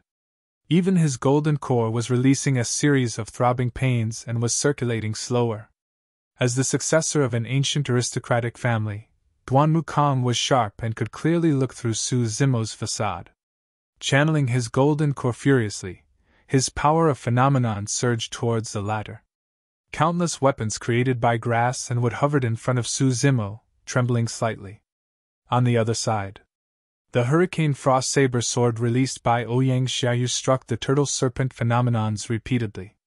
To begin with, the primordial soaring serpent was at its limits, and could not hold on for much longer. Now that it was met with such impact, it swayed and was on the verge of falling. A series of cracks appeared on the soaring serpent, threatening to dissipate it at any moment. As for the primordial divine turtle, although it was still a godly presence, the radiance on its body was gradually dimming due to the depletion of Su Zimo's spirit energy. He can't hold on for much longer. Far away, Mu Dongqing noticed how the situation was changing and remarked darkly, "The moment that person's golden core phenomenons disperse, he would be penetrated instantly by the countless weapons and hurricane frost saber sword." Bai Yuhan nodded with a conflicted expression. Rather than the two successors of the ancient aristocratic families, it could be said that the monster incarnate of Divine Phoenix Island was defeated by the joined forces of all the Paragons in the North region. That's right. If those Paragons hadn't worn him down, these two successors of the ancient aristocratic families wouldn't be able to take him down.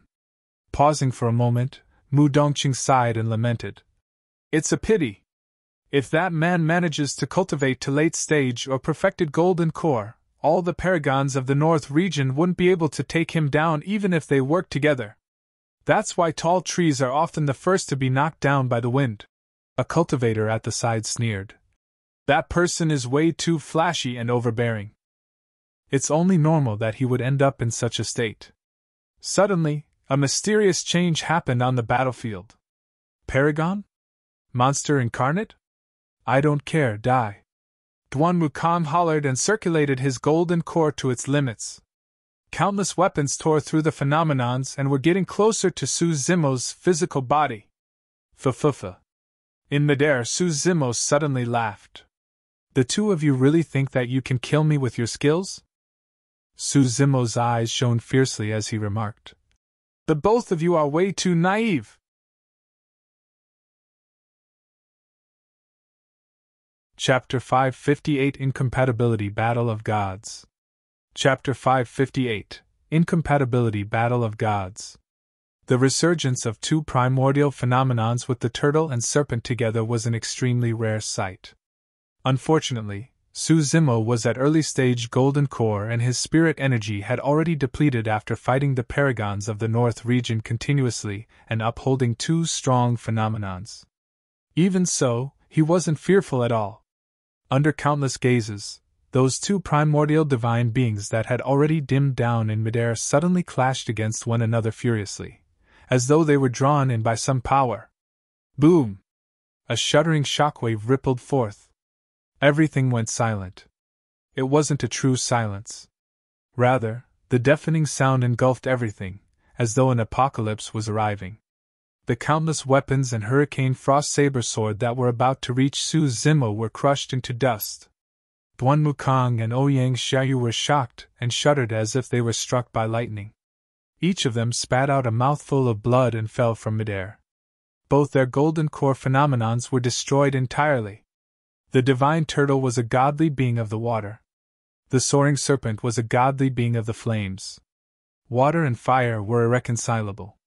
The collision of the two phenomenons was a massive battle between the two godly beings and was equivalent to a terrifying amount of killing power released instantly.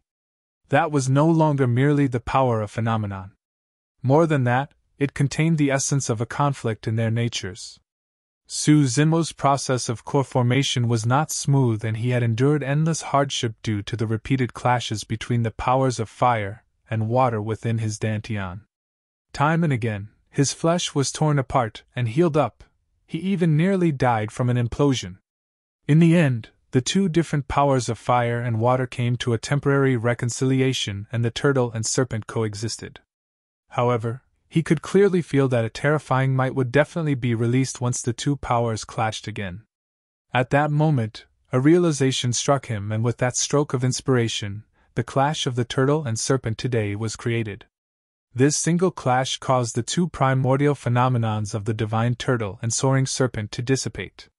However, Duan Wukong and Ouyang Xiaoyu suffered worse. The two great phenomenons, Flora Myriad Weapons and Hurricane Frost Saber Sword, dispersed right away, and the two of them received an immense impact. Their spirit energies and their dantian went into chaos, and they almost lost their combat strength entirely. Heh! Su Zimo smirked and strode forward, hollering. Die! Ta! Ta! Ta! Although he had only taken a few steps, Su Zimo had already caught up to Duan Wukong, who was retreating. Reaching out, the flesh on his gigantic palm expanded and green veins popped as he crushed down savagely. Go! Duan Wukong had a panicked expression and tried his best to compose himself, summoning a flying sword right away. The sword shone brightly like a WYRM and surged into the air, piercing the incoming palm. Clang! Clang!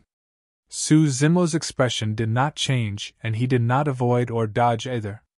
Suddenly, 5 fingernails extended from his palm, shimmering coldly like daggers as they grabbed Duan Wukong's flying sword. Even a WYRM wouldn't be able to break free from Su Zimo's palm. Suddenly, Su Zimo's palm went limp and coiled, trembled around the sword like a flexible cow's tongue. Snap! With his palm, he broke the flying sword into shards that scattered onto the ground. Is that all there is to the successor of an ancient aristocratic family? Su Zimo sneered and strode forward, arriving before Duan Wukong instantly. Duan Wukong's expression was pale, but he did not give up.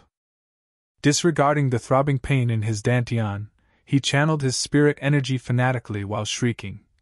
I'll let you have a taste of the Duanwu aristocratic family's secret skill! Flora Entanglement! Duan Wukong pointed forward. Spirit energy surged out from his fingertips, and suddenly, plants that were thin and long with sharp edges coiled around Su Zimo like flexible long swords. Although they were plants, their edges were not weaker than weapons. Even ancient remnant beasts would be doomed if they were entangled.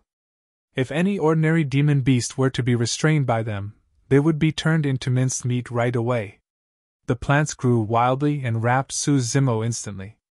Roar! At the same time, the tiger WYRM roared and lunged towards Su Zimo with its menacing claws and fangs. Die! Duan Wukong's face was contorted as he controlled his plants maniacally, trying to bind Su Zimo. However, to his shock, he realized that the plants did not wound Su Zimo at all. There wasn't even a single scar. Even supreme-grade spirit weapons wouldn't be able to tear through Su Zimo's flesh, let alone plants that were conjured by spirit arts. How dare you embarrass yourself with such a trash secret skill? Channeling his bloodline, Su Zimo's body echoed with the sound of tsunami and his flesh expanded. His figure expanded fully. Pang! Pang! Pang! With a series of bangs, the plants snapped, and Su Zimo broke free. At the same time, the tiger WYRM arrived with its mouth wide open, threatening to devour his head with a nauseating stench. Su Zimo's gaze turned cold, and he reached out with both hands, grabbing the upper and lower jaws of the tiger WYRM. Both sides exerted power. Shing! After a short struggle and a tragic sound, blood filled the air. Su Zimo ripped the tiger WYRM into two from its jaws, and it splattered onto the ground disgustingly with its fresh blood and organs. The crowd was shocked. How strong did one have to be to rip a tiger WYRM into two? Duan Wukong was completely frightened by now. Su Zimo walked over with huge strides, drenched in blood like a fiend celestial who had escaped from hell. In the blink of an eye, he arrived with a murderous aura. Duan Wukong was scared out of his wits and crushed a protection talisman without thinking twice. A light barrier formed around him and he turned to flee. At this moment, he was like a beaten dog without any bit of dignity at all, looking absolutely wretched. Boom! Su Zimo caught up to Duan Wukong and smashed down on the latter's head fiercely with his fist that had transformed into a massive seal. The light barrier from the protection talisman shimmered and it dimmed considerably. Boom! Yet another punch descended. The light barrier swayed and defended against that punch once more. However, against that tremendous impact, Duan Wukong lost his balance and staggered, almost falling head-first to the ground. Su Zimo caught up swiftly and raised his fist, raining down punches like raindrops onto Duan Wukong. Bang! Bang! Bang! There were a series of collisions. The light barrier shook violently and finally gave off a crisp sound. Snap! A crack appeared on the light barrier. The light of the talisman dimmed entirely. Shattered. His lifesaver, the protection talisman given to him by his sect that could defend against the power of most golden cores, was shattered. Duan Wukong's face was ashen. Boom! Yet another punch descended. Duan Wukong's body split into pieces and he died on the spot. Taba Feng and the others felt their blood run cold. It was too ruthless. The paragon of an ancient aristocratic family was overwhelmed and brutally beaten to death by a flurry of punches. On the other side, noticing that something was amiss with the situation, Ouyang Xiaoyu had already fled far away riding on her green Luan. Su Zimo's gaze shifted. Just as he was about to give chase, he caught sight of someone else. A handsome man wearing faint gold robes floated in. His face was clear as jade and sparkled while his gaze was deep, resembling glass.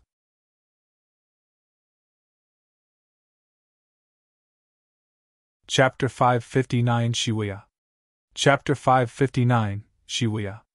5 kilometers away from the great Jian ruins, in the pavilion, the perfected lords of the Duanmu and Ouyang clans sat inside with relaxed expressions, sipping tea leisurely. Although the nascent souls outside the pavilion looked indignant, they did not dare to leave without permission. In this short period of time, there had already been more than 10 nascent souls who wanted to challenge the Duanmu and Ouyang ancient aristocratic families, but were killed helplessly. The number of shattered destiny talismans was still increasing rapidly. Gradually, fear, doubt, shock, and frustration spread through the crowd. They were not the only ones. Even the nascent souls of Heaven Motion Sect, Stellar Luna Sect, and Dark Ghost Sect from the 10 upper sects could only watch helplessly as the destiny talismans in their hands shattered. The 3 of them looked extremely furious. Too many paragons had fallen by this point of the Vermilion Fruit fight. Even among the 10 upper sects and 4 gentry clans, there were few paragons remaining. The remaining few destiny talismans were also dark at this moment, proving that even those paragons who managed to survive were not doing well. Finally, the perfected lord of the Yuan clan could not hold it in any longer and snarled. Duanmu clan has truly produced a wonderful successor.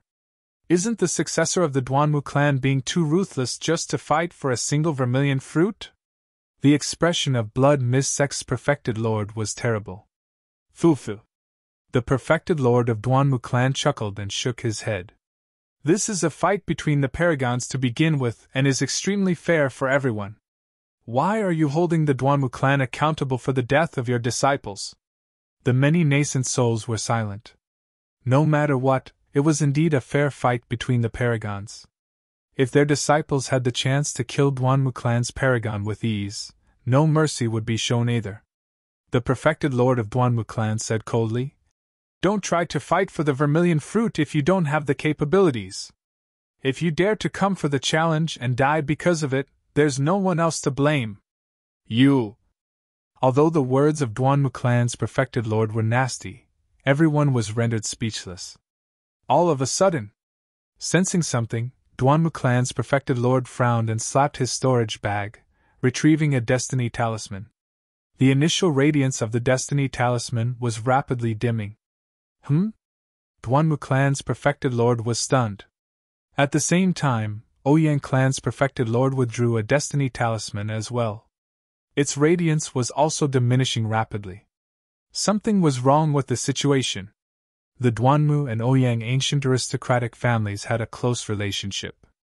Although Duan Wukong and Ouyang Xiaoyu could not be considered as childhood sweethearts, they would definitely not fight one another given their relationship.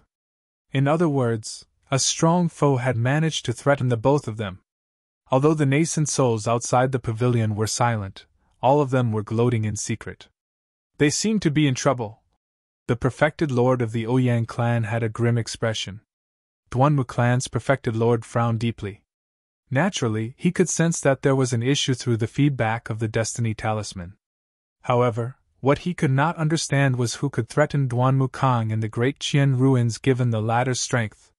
Furthermore, Duan Wukong was accompanied by Ouyang Xiaoyu and 2 powerful demon beasts as mounts. Xing! Right then, a noise sounded from the Destiny Talisman in the Duanwu clan's perfected lord's hands. Although it was not loud, it felt like thunder booming in his ears. Instinctively, he looked down. A series of cracks appeared on the Destiny Talisman that represented Duan Wukong. This meant that Duan Wukong was already dead. The perfected lord of the Duanwu clan froze up. He did not even realize when the broken Destiny Talisman fell through his fingers.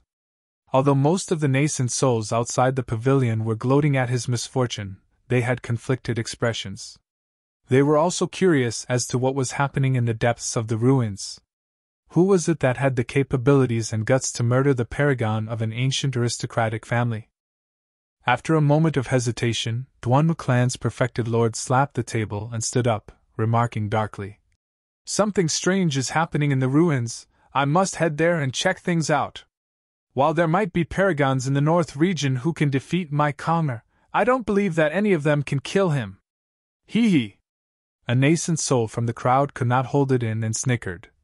Who was the one who said earlier on that no nascent souls are allowed to interfere and enter the Great Jian ruins to ensure that this was a fair fight? That's right. Reneging on your own words right away? How shameless can you get? You guys have a death wish. Triggered, Duanwu clan's perfected lord was enraged and his glabella shone, sending forth his spirit consciousness. Vines started growing endlessly beneath the feet of the 2 nascent souls who spoke and wrapped around them. Almost instantly, the 2 of them were cut mercilessly by the vines with fresh blood dripping. Ah! Ah! Ah! Both of them let out miserable wails. No matter how they struggled, they could not break free from the vines. Instead, the vines wrapped around them even tighter instead. The vines were already digging into their flesh. Poof! Their bodies could not take it, and were sliced into meat lumps by the vines, falling onto the ground with a nauseating stench. Anyone else disagreeable? Duanwu clan's perfected lord surveyed his surroundings with a murderous aura and asked frostily. Foo-foo. Suddenly, a mocking chuckle sounded in the air. An old man with a sloven face and scrawny body had appeared unknowingly. With an ancient stare that seemed to be able to peer through everything, he remarked nonchalantly. How imposing you are! The perfected lord of the Duanwu clan froze for a moment. Immediately after, his stare shifted onto the old man's waist. When he caught sight of the sect badge, Duanwu clan's perfected lord shuddered with a look of disbelief in his eyes, exclaiming, Glass Palace! Those 2 words seemed to be magical. Instantly, silence ensued outside the pavilion. Almost all cultivators who could cultivate to become nascent souls have heard of the 9 immortal sects before. The nascent souls of the North region who knew about the 9 immortal sects would definitely know about Glass Palace. That was a true super sect of the North region and was a titan. Fellow Taoists, may I ask who you are from Glass Palace?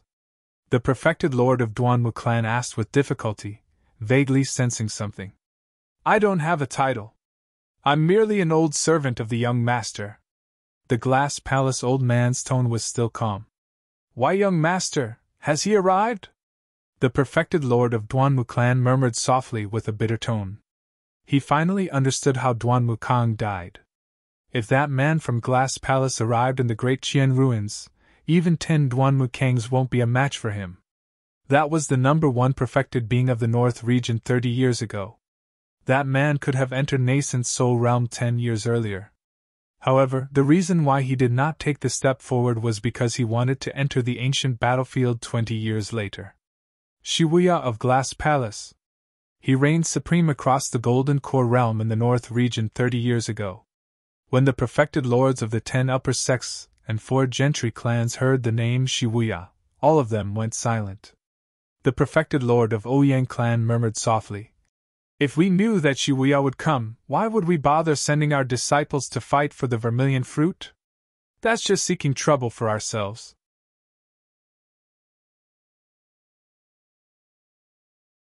Chapter 560 Spar. Chapter 560 Spar. The handsome man in faint gold robes strode over unhurriedly. His eyes resembled stars and he possessed an indescribable confidence. Ouyang Xiaoyu rode on her green Luan and was speeding with all her might to escape from the great Jian ruins. When she caught sight of that person, she was stunned for a moment. Immediately, she shuddered and her eyes shone with disbelief. "Fellow Taoist Ouyang, how have you been?" The handsome man smiled gently without retreating or evading. When he saw the green Luan speeding over, he welcomed it instead. Under countless watchful stares, the handsome man extended his jade-white palm and raised it, pressing down gently on the void before him. The green Luan was moving at such a fast speed that it looked like a streak of light. However, it came to a stop immediately. Su Zimo could clearly notice the green Luan shivering slightly. That pure-blooded ferocious beast was in fear. Demon beasts had extremely sharp senses towards danger. The reason why the green Luan reacted as such was because it sensed an immense threat coming from the handsome man. Against the handsome man, the green Luan lowered its head motionlessly, as though it did not dare to look the handsome man in the eyes. All the cultivators were shocked when they saw that. Who was that man who was able to subdue a pure-blooded ferocious beast merely by extending his palm without the use of any weapons? Some cultivators shifted their gazes towards the sect badge on the handsome man's waist. Those who recognized the background of the handsome man could not help but shudder in fear. Taba Fong had a thoughtful expression. Even with his arrogant and overbearing personality, he shook his head at the moment and sighed gently. To think that even he would make a move for the vermilion fruit! The #1 perfected being of the North region 30 years ago, Wuya! Murong Wushuang narrowed her gaze and uttered word by word. Enduring her internal injuries, Ouyang Xiaoyu stood up and greeted with cupped fists. "Greetings, fellow Taoist Shi.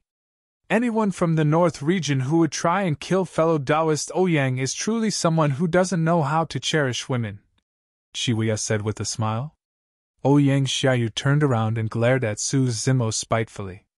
It was only until that moment that Wuya's gaze shifted to Su Zimo.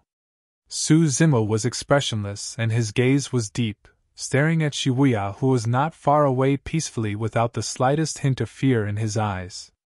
Smiling, Wuya walked over slowly. At that moment, everyone noticed that there was a strange cultivator who was following Wuya indifferently. That person was only at early stage golden core and wore luxurious robes with a mask. Any part of his skin that was exposed was covered, revealing only his eyes. For some reason, when Su Zimo swept his gaze across the masked cultivator, he had a strange, indescribable feeling. In the blink of an eye, Wuya had already closed in. Su Zimo felt his hairs stand on end. He finally understood how the green Luan felt. Wuya gave off a terrifying aura that was absolutely chilling. Scanning his surroundings, Wuya asked nonchalantly, "Who plucked the vermilion fruit?" Nobody answered him. Swoosh, swoosh, swoosh. However, everyone fixed their gaze on Su Zimo. "It's me." Su Zimo naturally knew that he wouldn't be able to hide the affair, nor did he want to, so he admitted to it readily. "All right." Wuya nodded. "Hand over the vermilion fruit and commit suicide now. At least, that will ensure you die with a full corpse." "Foo-foo, ha-ah!" Su Zimo first chuckled before breaking out into a roaring laughter. Taba Fong suddenly remarked, "Be careful, fellow Taoist Shi, this is the outrageous monster incarnate of Divine Phoenix Island who has gotten so much fame lately. Back at the Human Emperor's Palace, he defeated all the Paragons there. Most of the Paragons who died today died in his hands as well. The monster incarnate of Divine Phoenix Island." At the mention of that title, Wuya laughed. A look of pity and mockery could be seen in his eyes. What a pity! Shibuya looked at Suzumo and sighed gently. You're about to die today. By the likes of you. By the likes of me. Both of them exchanged gazes with raring battle intent, either of them backed off. Hushed discussions broke out in the crowd as well. What a pity for the monster incarnate of Divine Phoenix Island. There's no way he could be a match for Shibuya now that his spirit energy is expended. That's right. Perhaps there might be a fight if he was in his peak condition. But now... Nonsense, even if he is in his peak condition, the monster incarnate of Divine Phoenix Island is definitely not a match for Shibuya. Before the discussions disappeared, the fight broke out. Shibuya did not move at all, but two divine beams of light burst forth from his shining eyes. Everywhere they passed, the void would tremble. Some of the cultivators who were hiding far away and caught unaware yelped and covered their eyes. They were nearly blinded just by watching the fight. Standing opposite Shibuya, Suzumo did not move at all, and a demonic glint shone in his eyes. After cultivating the mystic classic of the 12 demon kings of the great wilderness, Suzumo's eye power was frightening. Shibuya's visual secret skill could not injure Suzumo or affect his mental state at all. Interesting. Stepping on the ground with 1 foot, Shibuya leaped into the air and hurled out a punch towards Suzumo, who was in midair. His gripped fist looked like a glass with rainbow colors and shone in a bedazzling manner. Rather than a punch, it was more like a blazing sun. Suzumo strode forward fearlessly as well and extended his arm, which was filled with green veins. Gripping his fist like a seal, he clashed against the incoming punch. Boom! There was a deafening bang and the ground shook while the mountains quaked. Endless resplendent light exploded and shone down from midair like fireworks. In the fireworks, 2 figures that were fighting with one another attracted everyone's gazes. Both of them were body-tempered cultivators and were fighting in melee combat with their incomparably strong bodies. With every clash, the underground palace would quake once. The power produced by the both of them was way too great. Even just by clashing their bodies and bloodlines, it was enough to send fear in the many cultivators who were watching. That monster incarnate of Divine Phoenix Island is so frightening. That's right. Even after killing countless people in a clash against all the Paragons of the North region while killing most of the Paragons of the 10 upper sects and 4 gentry clans, he still has the strength remaining to fight against Shibuya. Shibuya hasn't used his trump card yet, nor has he released his full strength. The moment he does that, this monster incarnate of Divine Phoenix Island is dead for sure. In reality, the toll on Suzumo was great indeed. The spirit energy in his dantian had already dried up after fighting all the Paragons and releasing 2 great phenomenons. Even without his spirit energy, Suzumo was still extremely frightening. The burst of his body alone was something that most golden cores wouldn't be able to withstand. At that moment, Suzumo was fighting fiercer and fiercer. Up till this point of his cultivation, it was rare for him to encounter a cultivator who could compare with him in terms of body tempering. However, at that moment, Shibuya had conflicted feelings in his heart. Glass Palace was the sect that was best versed in body tempering in the entire Tianhuang mainland.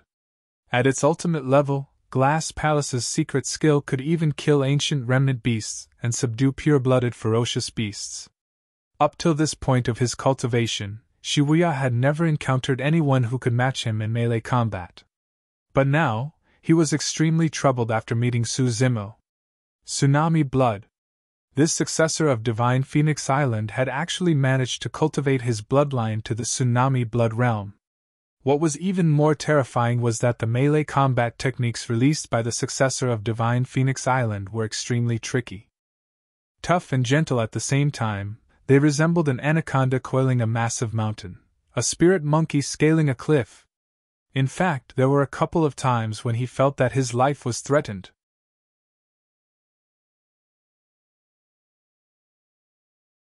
Chapter 561 Suppression. Chapter 561 Suppression.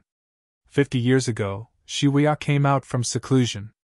The moment he appeared, he overwhelmed with dominance and killed countless Paragons.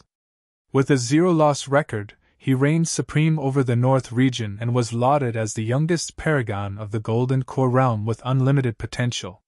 30 years ago, Wuya attacked and killed the renowned peerless paragon of Malevolent Earth sect who had been famous for a long time, shocking the entire North region. Thereafter, Malevolent Earth sect sent disciples to try and assassinate Wuya countless times. However, all their attempts ended in failure, and they even suffered immense losses. Ever since then, although nobody gave him the title, most of the cultivators in the North region silently acknowledged Wuya as the #1 perfected of the North region. 30 years had passed, and Wuya had rarely shown himself. However, each time he did, he would attract endless attention. All the cultivators targeted by him could not escape death.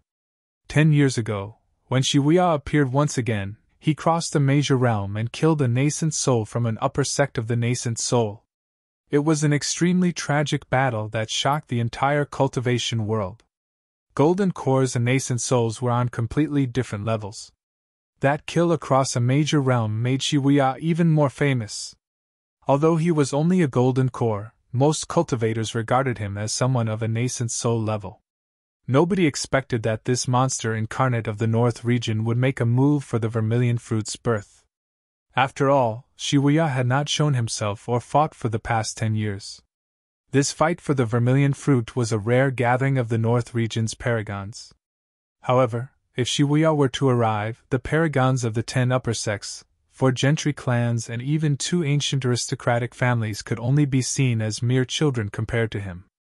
More than that, most of the cultivators could not imagine that there could be a golden core who could fight on par with Wuya.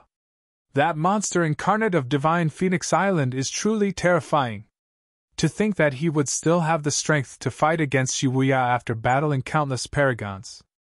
Glass Palace is one of the strongest body-tempering sects in Tianhuang mainland. How did that monster incarnate of Divine Phoenix Island cultivate such that he's able to stand against Wuya? It's useless. Wuya hasn't shown his true strength yet, and that monster incarnate of Divine Phoenix Island is already exhausted. That's right. If Wuya were to release his golden core phenomenon, that man is dead for sure. As everyone discussed, a change happened on the battlefield. Wuya asked in a relaxed manner, "Is that all you've got?" It was a frightening sight, and all the cultivators felt their hearts skip a beat. In an intense fight as such, one would have to maintain their full focus and wouldn't dare to be distracted and speak. Furthermore, they were in a melee combat, and it was even more dangerous. A single mistake and they could die on the spot. But now, Wuya seemed like he was extremely relaxed. "If that's all you've got, I'm sorry, you're going to die," Wuya remarked coldly. "That's because I'm only at 50% of my strength." The crowd was in shock. His strength was already this terrifying at 50%. Which golden core could defend against his 100% in that case? Boom! The both of them clashed once more. Suddenly, Su Zimo laughed coldly and spoke with an unchanged expression. "What? I'm only at 30% here." He was concerned about revealing his identity, and as such, there were many moves that he could not release due to his considerations. He was not bragging with nonsense. However, those who were watching were none the wiser and would naturally not believe him. Everyone thought that Su Zimo had already released his trump cards entirely after fighting against the Paragons, releasing 2 primordial phenomenons that were destroyed and eventually using the turtle-serpent collision at the end to kill Duan Mukong. Furthermore, everyone could tell that Su Zimo had exhausted his spirit energy. There was almost no spirit energy fluctuation coming from him up till this point of the battle, and he was completely relying on his unparalleled bloodline and physique to fight in melee range. "Fufu," Wuya chuckled gently. "You've got a glib tongue. That's all there is to the monster incarnate of Divine Phoenix Island." Before his sentence was completed, Wuya had already slapped his storage bag to withdraw a long, slender jade ruler. It was sparkling and shone with a mysterious glimmer, unlike anything else in the world. Up till this point, both of them had fought barehanded. But now, Wuya has finally brought out a weapon. "You should be proud that you're able to make me use a weapon to kill you," Wuya declared proudly. Swoosh! The Jade Ruler swept through the air like a sword, causing the wind to howl with a terrifying might. Suzumo narrowed his eyes. That Jade Ruler was far from simple. His spirit perception sounded. Without hesitating, Suzumo retreated. The Jade Ruler glided past his face, and a burning sensation spread across his cheeks. Quivering gently, bedazzling lights lit up one after another on the Jade Ruler. 6 spirit patterns, a Khanate spirit weapon! The crowd gasped. Khanate spirit weapons were way too rare. Even the successors of the 10 upper sects, 4 gentry clans and 2 ancient aristocratic families did not have them. Although that Jade Ruler looked fragile, it was an indestructible Khanate spirit weapon. It was fortunate that Suzumo had managed to dodge in time. If he had continued fighting barehanded like before, his arm would have been shred into pieces by that Jade Ruler. By withdrawing his Khanate spirit weapon, Wuya gained the advantage instantly and strode forward, closing in domineeringly. Waving his Jade Ruler, he slashed. A rainbow streak of light extended from the Jade Ruler, arriving above Suzumo's head instantaneously as though it could penetrate all things in the universe. Suzumo had experienced the formidable might of Khanate spirit weapons before and did not dare to receive the attack barehanded. He withdrew a long saber from his storage bag. Buzz! The blade trembled slightly and shone with 4 spirit patterns. It was a supreme-grade spirit weapon. Suzumo slashed in reverse against the rainbow light sent by the Jade Ruler. Swoosh! The sound of tides surged. Countercurrent stance. Clang! The Jade Ruler and saber collided, filling the air with a resplendent glow as mist spread. Shatter! Wuya harumphed coldly, and the rainbow light on his Jade Ruler shone brightly as he pushed his blood chi. Snap!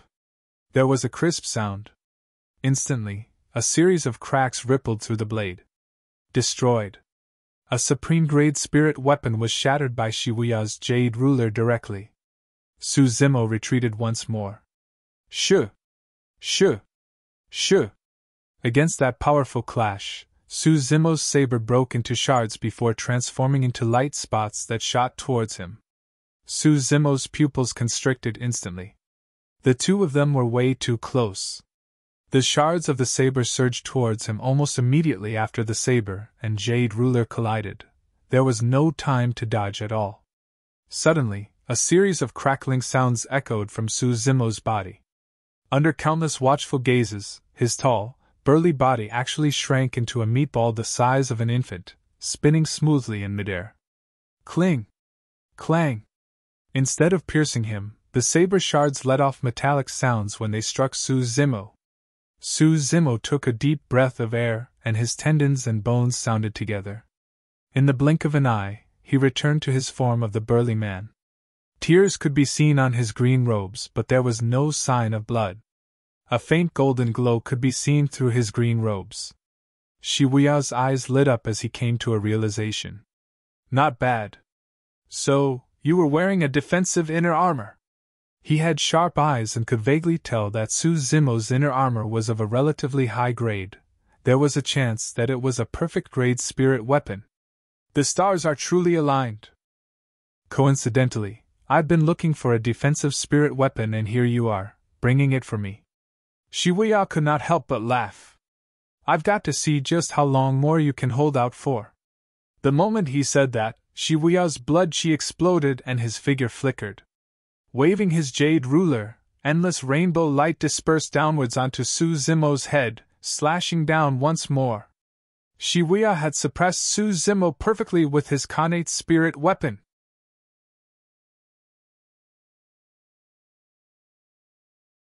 Chapter 562 Demon Form vs. Phenomenon. Chapter 562 Demon Form vs. Phenomenon. Suzumo did not dare to receive the Jade Ruler's attack head-on, and could only dodge backwards. The Jade Ruler was a Khanate spirit weapon. Given Wuya's strength, even a supreme-grade spirit weapon would be smashed into pieces by his ruler. The only way was for Suzumo to use his blood quencher or coiling dragon seal. However, he would not be able to conceal his identity if he summoned those two weapons. The jade ruler shone with a resplendent rainbow light in Wuya's hands. Even with his immensely strong physique, Su Zimo would not be able to endure an attack from the jade ruler and would definitely be severely injured. He made use of the nimbleness of his movement techniques and his physique, which encompassed both toughness and gentleness, to dodge repeatedly. The two of them were already moving at their maximum speeds. For now, Su Zimo was still unhurt. However, he would definitely lose if he had to continue defending, and his space available to dodge was decreasing by the moment. He had to make a decision. At that thought, Su Zimo's eyes flashed viciously with a demonic glint. Glaring at the incoming jade ruler, he reached out and grabbed it. "You must have a death wish!" Wuya harumphed coldly. Su Zimo opened his mouth widely and bellowed, "Battle!" His voice was like thunder, rupturing beside Wuya's ear. If it was anyone else that was roared by Su Zimo at this distance, they would definitely die on the spot, bleeding from all orifices, if they were weak. Even the strong Paragons would be momentarily stunned. However, Wuya merely frowned as his blood chi surged, repressing the discomfort he felt instantly. At the same time, Su Zimo's palm made contact with the jade ruler. A coil and a tremble. A weird power of contortion was released on the jade ruler. Wuya's expression changed starkly. He could clearly sense a ripping sensation coming from his palm, and he was about to lose his grip on the jade ruler. His entire arm was even twisting with an unbearable pain. Unable to endure that sort of power, his sleeves exploded right away into pieces. Bam! His jade ruler flew from his hand, turning into a streak of light that stabbed into the wall nearby. Su Zimo did not stop in his tracks and continued closing in domineeringly. Swinging his right arm, the veins on his fist popped out and his flesh expanded like a gigantic seal that descended from the skies with a nauseating blood stench. "Let the body be like glass, transparent inside out and cleansed of impurities, turning indestructible." The mantra of the Glass Mental Sutra was read out in Wuya's mind swiftly. A tremendous amount of power burst forth. A mysterious luster veiled Wuya's body, similar to glass, flawless and unyielding. 1,000-ton finger! Wuya extended his finger. Spirit energy gushed forth from his fingertip, condensing into jade that possessed an extremely terrifying amount of power before dotting the incoming gigantic seal. Boom! The finger and gigantic seal collided with a huge bang. Su Zimo let out a dull grunt. An extremely sharp power surged through and almost pierced his palm. Wuya was not having a good time either. The gigantic seal created by Su Zimo's fist almost snapped his finger. Although both of them fought head-on, either of them retreated and sent forth another punch. Bang! Bang! 2 punches crossed at almost the same time and struck the other's chest. 6 spirit lights shone around Su Zimo. The power of the mystic gold silk armor was released entirely. Even so, he could sense the terrifying energy surge into his body fanatically through the mystic gold silk armor such that his organs were shaken. While the mystic gold silk armor was a connate defensive spirit weapon, it was not invincible. The inner armor could only try its best to deflect damage. However, if the other party was sufficiently strong or terrifying, he could destroy the mystic gold silk armor entirely. Initially, when he first came across the mystic gold silk armor, it was in a damaged state with its spirit patterns broken. Even its connate spirit pattern was broken into a few parts. Su Zimo spat out a mouthful of blood and staggered backwards. On the other side, Wuya was motionless and his expression was extremely ugly. Even with his glass mental sutra and the supreme-grade defensive inner armor that he was wearing, he was unable to defend against Su Zimo's punch completely. A trace of flesh blood trickled from the corner of Wuya's lips. Both of them were injured together. The crowd was in an uproar. Everyone had expected Su Zimo to be injured. However, none of them thought that Wuya would be injured as well. "It's truly a pity for the monster incarnate of Divine Phoenix Island." Far away, Mu Dongqing suddenly remarked. "Why?" Bai Yuhan could not understand.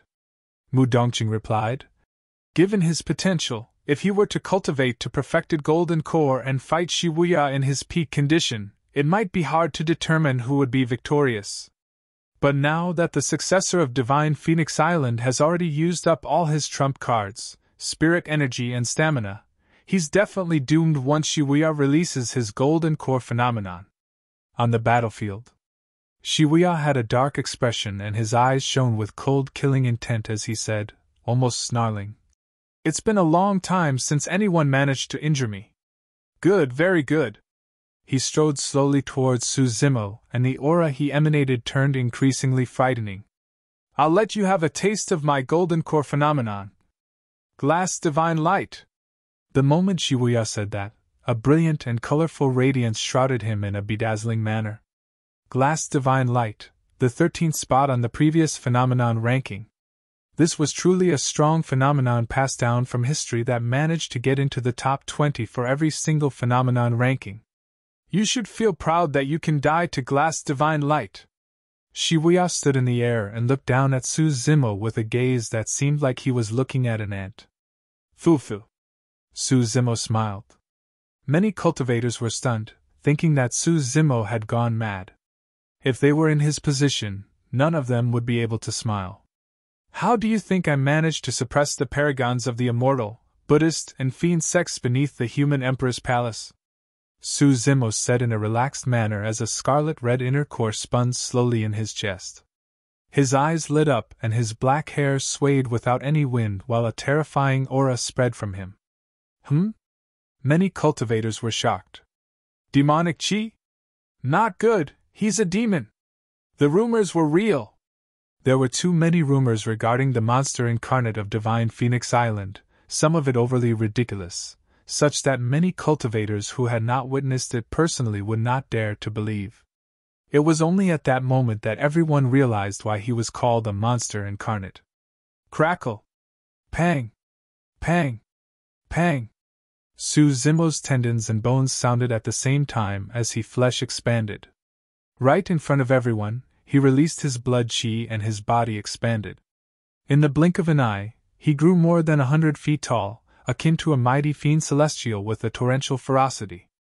The green veins on his body popped and extended like snakes as every single inch of his muscles protruded and knotted together, shimmering with an unyielding, metallic luster. One after another, menacing ancient demons spawned around his terrifying body and surrounded him. The raging bull, stone bear, anaconda, sanguine ape. All of those demons had bloodshot eyes and murderous auras. Roar! When the ancient demons bellowed together, the world shook. All the cultivators shuddered and went dead silent. Standing in the middle of 7 ancient demon kings, Suzumo was like a godly being with a bright gaze. His aura was domineering and was not inferior in the face of Shibuya's golden core phenomenon.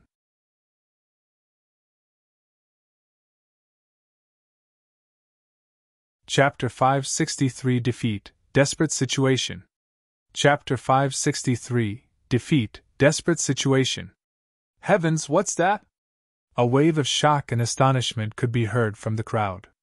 The Paragons of the North region were shocked. None of them had witnessed such a situation up till this point of their cultivation.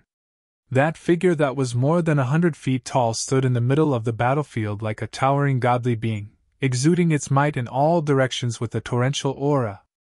Against this godly being, Shibuya was like an insignificant ant. If not for his ancient phenomenon, Shibuya's aura would have been overwhelmed by the monster incarnate of Divine Phoenix Island completely.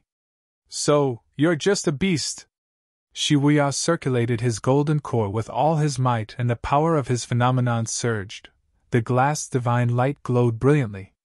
Although that ancient phenomenon merely released a rainbow-colored light and did not seem like it had any monumental aura, its might was extremely frightening. Any cultivator that was touched by that rainbow light would have their flesh and blood crystallized, turning into ice-cold figures without any life. A single touch could cause them to shatter into pieces. Most spirit weapons would shatter on the spot if they were engulfed by the rainbow-colored light. Even supreme-grade spirit weapons would not be able to escape that fate.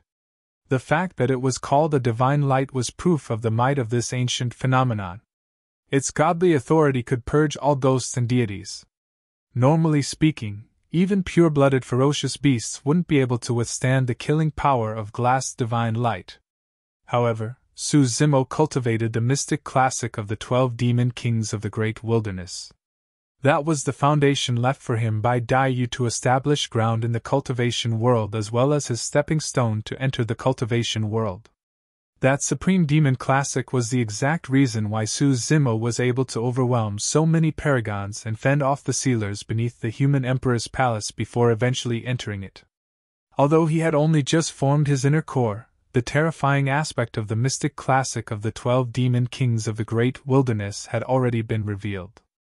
The 7 ancient demon kings surrounded him, and he was shrouded by a scarlet demonic chi that was extremely thick. Demonic chi made contact and clashed repeatedly against the glass divine light. Buzz! Buzz! A jarring sound echoed from the center of the battlefield. 2 entirely different powers were corroding one another mutually without relenting. A terrifying shockwave started spreading through the void. Taba Feng, Murong Wushuang and everyone else were shocked, retreating hurriedly. Some of the cultivators who could not dodge in time and were implicated by the energy shockwave produced by the clash of the 2 powers exploded and died on the spot. The center of the battlefield had turned into a forbidden area because of the fight between 2 monster incarnates. Roar! The 7 ancient demon kings roared deafeningly at the same time. Some of the cultivators who were closer were stunned by the noise, fainting on the spot. Demonic chi rumbled with a torrential ferocity as the 7 ancient demon kings opened their gigantic mouths. Their teeth were filled with sticky saliva and they bit toward Wuya. Poof! Poof! Poof! A rainbow light shot forth. Wuya had a glass-like body that was flawless and transparent. Surrounded by the rainbow light, he was like a blazing sun. One after another, rainbow lights streaked forward like swords with extremely sharp edges. Countless swords tore through the thick demonic chi and cut the 7 ancient demon kings, wounding them all over. The demonic chi shrouding around Su Zimo had thinned considerably. In the end, Wuya had still gained the upper hand in this fight between 2 monster incarnates. No matter what, he was at perfected golden core realm. However, Su Zimo was only at early stage inner core. As the number 1 perfected being of the North region, Wuya noticed the minute change in the tides and would naturally not let such an opportunity slip. Kill! He hollered and his aura grew fiercer. The glass divine light in his hands converged gradually before forming a sparkling saber. Slay! Swash! Accompanied by Wuya's roar, the glass saber tore through the demonic chi surging around Su Zimo and sliced off the head of the bovine demon king. With that, the demonic chi thinned by a portion. Again! Wuya bellowed with an overwhelming aura. The stone bear demon king's body was cut into 2 and dissipated. Once again, the demonic chi thinned. Slay! Slay! Slay! Slay! Slay! Wuya released 5 consecutive slashes and the remaining 5 ancient demon kings were cut down by the glass saber in an extremely miserable manner with their limbs splaying. In the blink of an eye, the 7 ancient demon kings surrounding Su Zimo had been dispersed by the glass divine light. The demonic chi was now extremely thin. With the loss of his demonic chi's protection, no matter how unparalleled Su Zimo's body was, he would definitely not be able to withstand the might of the glass divine light. The situation was extremely clear right now. Sigh, he's still slightly inferior at the end of the day. Mu Dongqing sighed. Indeed, it's true that the monster incarnate of Divine Phoenix Island does not stand much chance of victory against the number 1 perfected being of the North region after fighting with so many Paragons and depleting his spirit energy. Furthermore, the 2 of them are a few levels apart in terms of cultivation realm. Bai Yuhan nodded. If he's at perfected golden core realm, it might be hard to determine the victor of this fight. Double phenomenons! Not only that, those were lost primordial phenomenons. To think that he would die just like this. Someone from Divine Phoenix Island who wants to come on to Tianhuang mainland and fight for the Vermilion fruit is bound to be targeted by everyone. That's right. This man is a demon, it's nothing even if he dies. Su Zimo had killed too many Paragons of the North region and have already sown deep feuds with the major sects and factions of the North region. Nobody was hoping for him to be victorious. Ha ha! When he saw that the situation was set, Wuya reared his head in laughter and declared loudly, "A beast is a beast at the end of the day. Do you really think that you're my match just because you suppressed many Paragons beneath the human emperor's palace?" Wuya took a step forward and slashed with his saber. Su Zimo grit his teeth tightly and his inner core circulated fanatically. The remaining demonic chi shrouding him condensed into a shield. Bang! The shield exploded. Su Zimo let out a dull grunt. The power of the phenomenon ate into him, and that massive body of his exploded on the surface, creating a series of cuts that looked terrifying as fresh blood gushed out. "You can't hold on anymore?" Wuya had an excited expression and a cruel glint shone in his eyes as he lunged forward once more. Su Zimo raised his right hand with the divine phoenix bone and punched forward to defend. Clang! The sound of metal clashing echoed. Although the glass divine light was not shattered by the divine phoenix bone, the rainbow light spilled everywhere. When Su Zimo's bare arm was exposed to it, it turned into pieces of crystallized flesh. The color on Su Zimo's face drained as he spat out a mouthful of fresh blood. While the divine phoenix bone was unyielding, it was not omnipotent. He could not control the divine phoenix bone. He could not release its true strength as well. Die! Wuya hollered once more domineeringly. The glass saber descended from the skies, looking as though it was about to cut through the void and sever all life before it. Am I going to be defeated just like this? Against the suppression of that formidable power, Su Zimo's features looked somewhat contorted as he howled from the depths of his heart. I'm not willing!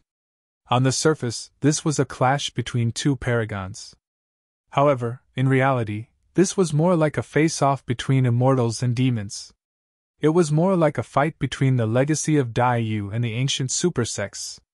There were some things that Daiyu would definitely not say to Su Zimo given her personality.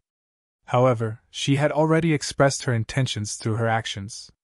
Since fate did not allow you to attain immortality cultivation, I'll alter fate for you.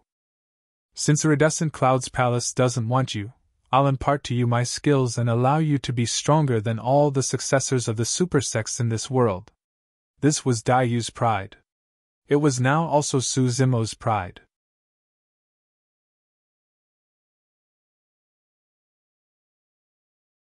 Chapter 564 Burst. Chapter 564 Burst. 8 years ago, Daiyu transformed into a butterfly and left without a trace. However, Su Zimo had never felt lonely during this period of time. Perhaps Daiyu had been keeping watch of him from some other world. Furthermore, Su Zimo was convinced that his future would not lie in Tianhuang mainland. There would come a day when he would finally break through this void before him and travel to that foreign world in his pursuit of Daiyu. He wanted to go and meet her. He wanted to arrive before her and tell her, I'm here. It did not matter if the path ahead was filled with obstacles. It did not matter if it was an endless hell before him. It did not matter if countless strong foes wanted to stand in his way. Nothing could waver Su Zimo's determination. At the thought of Daiyu, Su Zimo was filled with a sense of courage.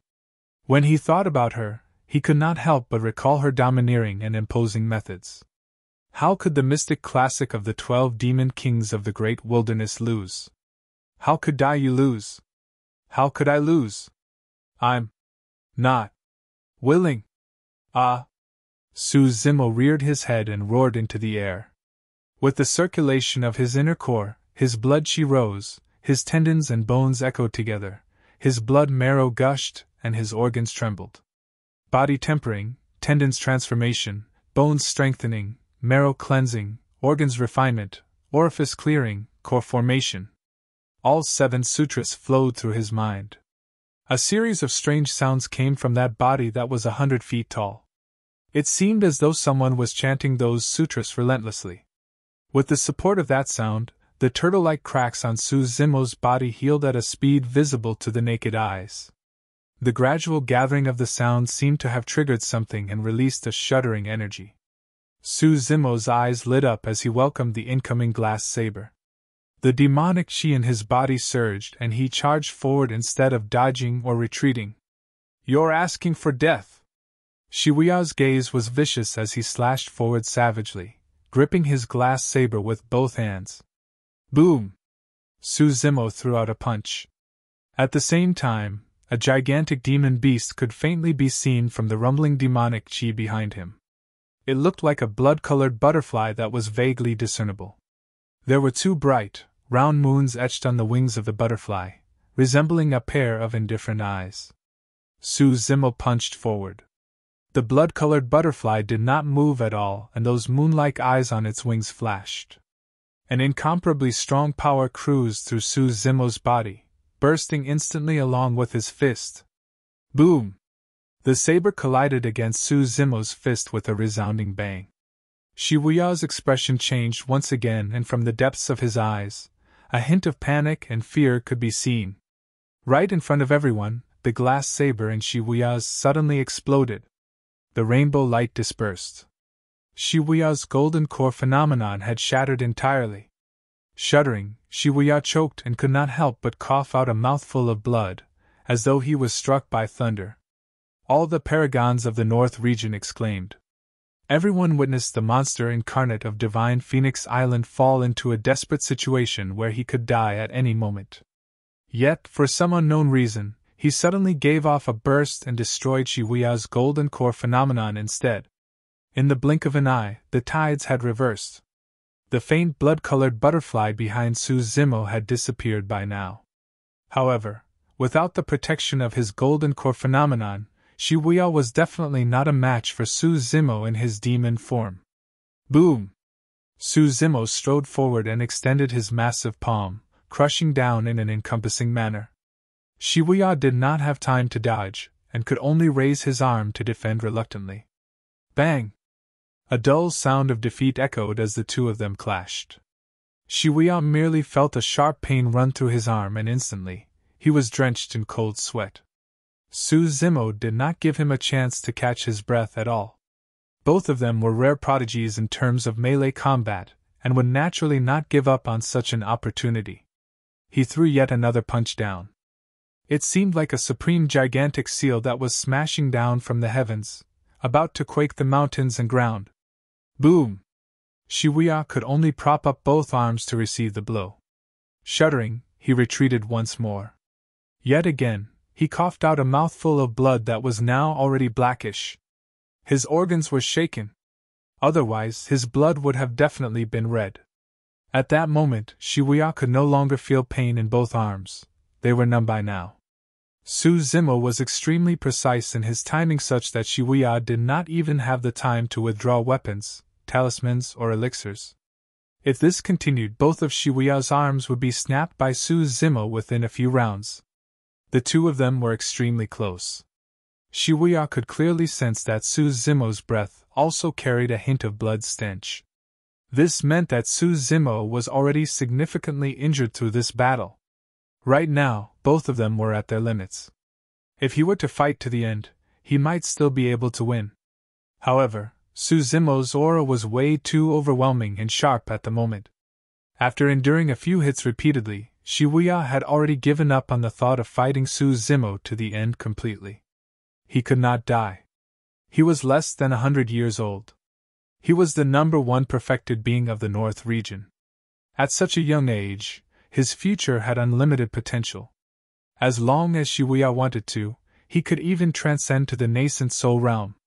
Of course, there was no way he could do his breakthrough in such an intense battle. The ascension from the golden core to the nascent soul realm was a leap in quality. Even if he was the peerless monster incarnate of Paragons, he could not guarantee a 100% success rate. Breaking through on the battlefield was equivalent to committing suicide. Even without outsiders interfering, a single distraction was enough for them to perish. Suddenly, Wuya hollered. "What are you guys waiting for? This beast's blood chi is drained and he's only putting on a strong front. A simple attack from everyone together is enough to kill him here." That single statement proved that Wuya had lost. The reputation that he gained over many years was instantly destroyed at this moment. However, compared to his life, Wuya could not care any longer. As long as he stayed alive, he could get his hands on the vermilion fruit and everything that Su Zimo possessed. His combat strength would definitely be raised yet another level. At that time, he would even have a high chance of entering the top 10 of the phenomenon ranking once he enters the intermediate ancient battlefield. Perhaps, he might even be able to compete against Jian, the number 1 of the previous phenomenon ranking. He was going to personally retrieve the reputation and dignity that he lost today. Nobody made a move. Even the masked man who accompanied Wuya did not move, watching everything with a cold gaze. He had his own selfish reasons as well. Initially, there was no chance for him to make a name for himself with Wuya riding over him. He could never get more resources in the sect compared to Wuya. But now, if Wuya were to die with the monster incarnate of Divine Phoenix Island severely injured, there would be a high chance he could be the last standing victor and get his hands on all the treasures. There were only 2 reasons why everyone else did not move either. On the one hand, the Paragons of the North region still had a trepidating fear after being beaten by Su Zimo. On the other hand, they were still observing at the side. In a fight between 2 tigers, one was bound to get hurt. The wisest decision was for everyone to observe the battle from afar. Right now, it was not the best opportunity to strike yet. Taba Feng, Muron Wushuang and the others were expressionless, but they gloated internally. The fight for the vermilion fruit had been tumultuous up till this point, and now, yet another change had happened in the situation. Initially, it was already extremely fortuitous if they could survive, and there was no chance for them to get their hands on the vermilion fruit. But now, the tides had reversed. Any of them could end up as a big winner.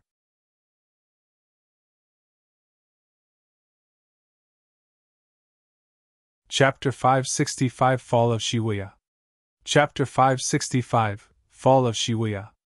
The old man from Glass Palace stood in the pavilion expressionlessly with his hands behind his back, gazing in the direction of the great Jian ruins with an indifferent stare. Although he looked scrawny, as though a gust could blow him over, none of the nascent souls present inside and outside the pavilion dared to move. There was no longer any meaning to the vermilion fruit fight with Wuya's appearance. In everyone's opinions, the lives of the Paragons of the North region were now decided by fate. The astute and sharp cultivators who chose to leave and give up on the vermilion fruit fight would be considered logical. If anyone wanted to challenge Wuya because of the vermilion fruit, they would be committing suicide. The nascent soul of Duanmu clan had a grim expression. Duanmu Kong was the golden core with the greatest potential in the Duanmu clan in 500 years, overwhelming all over cultivators of the same realm. To think that he would be killed by Wuya. Suddenly, the entire fight for the vermilion fruit seemed meaningless after knowing that Wuya had arrived. That was because everyone knew the outcome of the fight. It was no wonder why the Paragons of the North region would suffer such an immense defeat.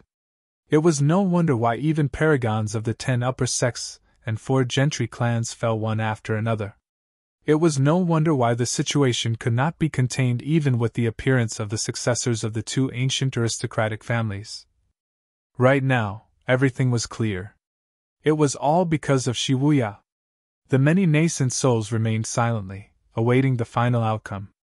All of a sudden, the old man from Glass Palace, who was initially standing with his hands behind his back, frowned.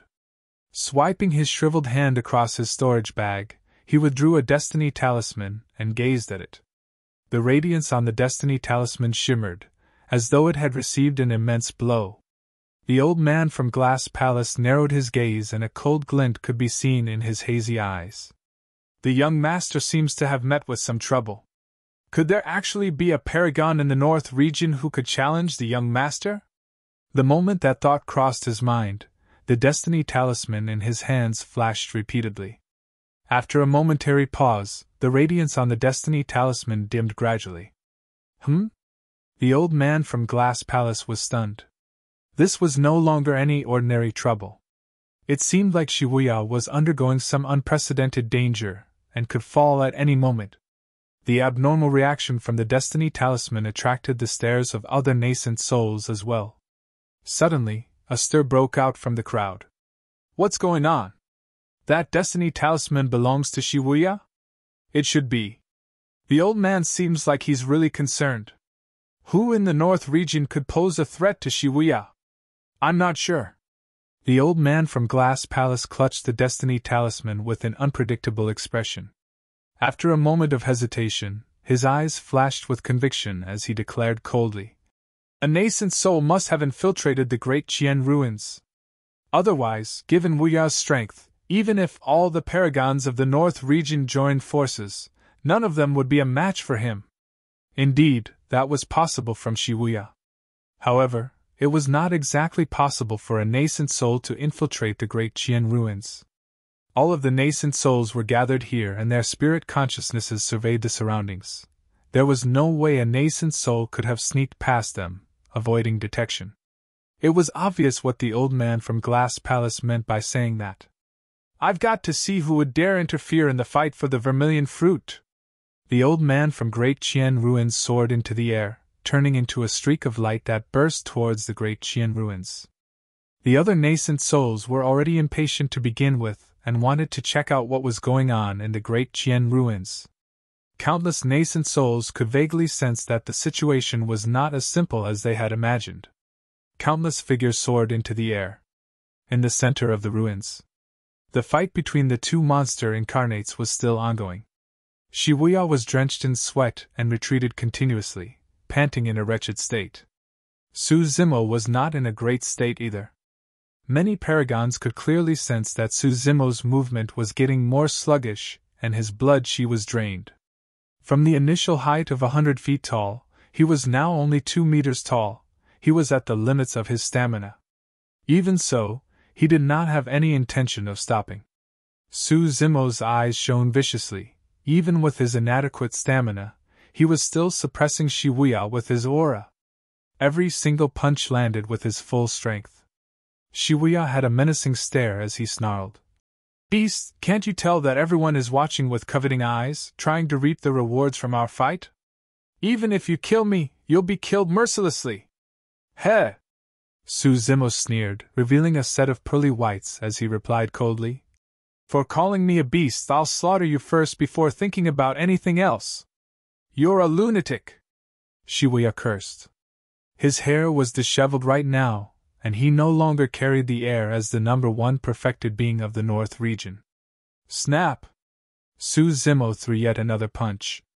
Instinctively, Wuya raised his arm to defend, and the sound of a snapped bone could be heard. "Psst!" Wuya gasped from the pain and his expression changed starkly. He had cultivated the glass mental sutra constantly, and his body was not weaker than weapons a long time ago. He might not even be hurt if he was struck by a supreme-grade spirit weapon. But now, his arm was broken by this monster incarnate of Divine Phoenix Island. The snap of his arm shocked him greatly, and he almost fainted from the pain. Naturally, his movements turned more sluggish as well. Su Zimo's eyes lit up. There was no way he would give up on an opportunity as such. Closing in domineeringly, he arrived before Wuya in a flash. "Ah!" Wuya howled and exerted the last of his strength, thrusting the only elbow that was left fiercely towards Su Zimo like a gigantic spear. Wuya could sense the aura of death. This was his final gamble before his death. Throughout history, there had been countless cultivators who gained the advantage the entire time only to be murdered in retaliation at a critical moment. Even with his stamina exhausted, that single elbow thrust was definitely enough to create a gigantic hole in Su Zimo's body. At that time, both of them would stand an equal chance at victory. Unfortunately, Su Zimo seemed to have predicted it. The moment he arrived before Wuya, with a distance of less than a feet, Su Zimo's body suddenly turned flexible. Like an anaconda, he wrapped himself around Wuya's body. That move was extremely unexpected. Right from the beginning, Su Zimo's attacks had always been tough and unyielding. But now, with that sudden change, Wuya's final gamble missed. At that moment, Su Zimo took a deep breath with his body wrapped around Wuya. To the many Paragons, it seemed like there was truly an anaconda that was coiling itself around Wuya's body. It breathed in, and its body expanded as it reared its head and hissed, as though it wanted to devour the sun and moon. Anaconda Coil. That was a killing move from the mystic classic of the 12 demon kings of the great wilderness. It was a move that exemplified the limits of the flexibility of one's tendons. Pang! Pang! Pang! Su Zimo's body sounded as though an ancient god of war was strumming a bow. Unable to move at all, Wuya opened his mouth and a weird ee sound echoed from the depths of his throat, as though he was trying to breathe. One of the reasons why Anaconda Coil was a killing move was because it could suffocate someone. Wuya's eyeballs were bloodshot and bulged out as his face turned a frightening shade of purple due to the prolonged asphyxiation. Crack! Crack! Crack! The sound of bones cracking echoed. Wuya's tendons and bones were snapped by Su Zimo's Anaconda Coil. That body which could be described as perfect was now contorted in an indescribable state, looking absolutely miserable with completely smashed tendons and bones without any trace of life. Wuya's gaze dimmed and his head tilted to the side, dying on the spot.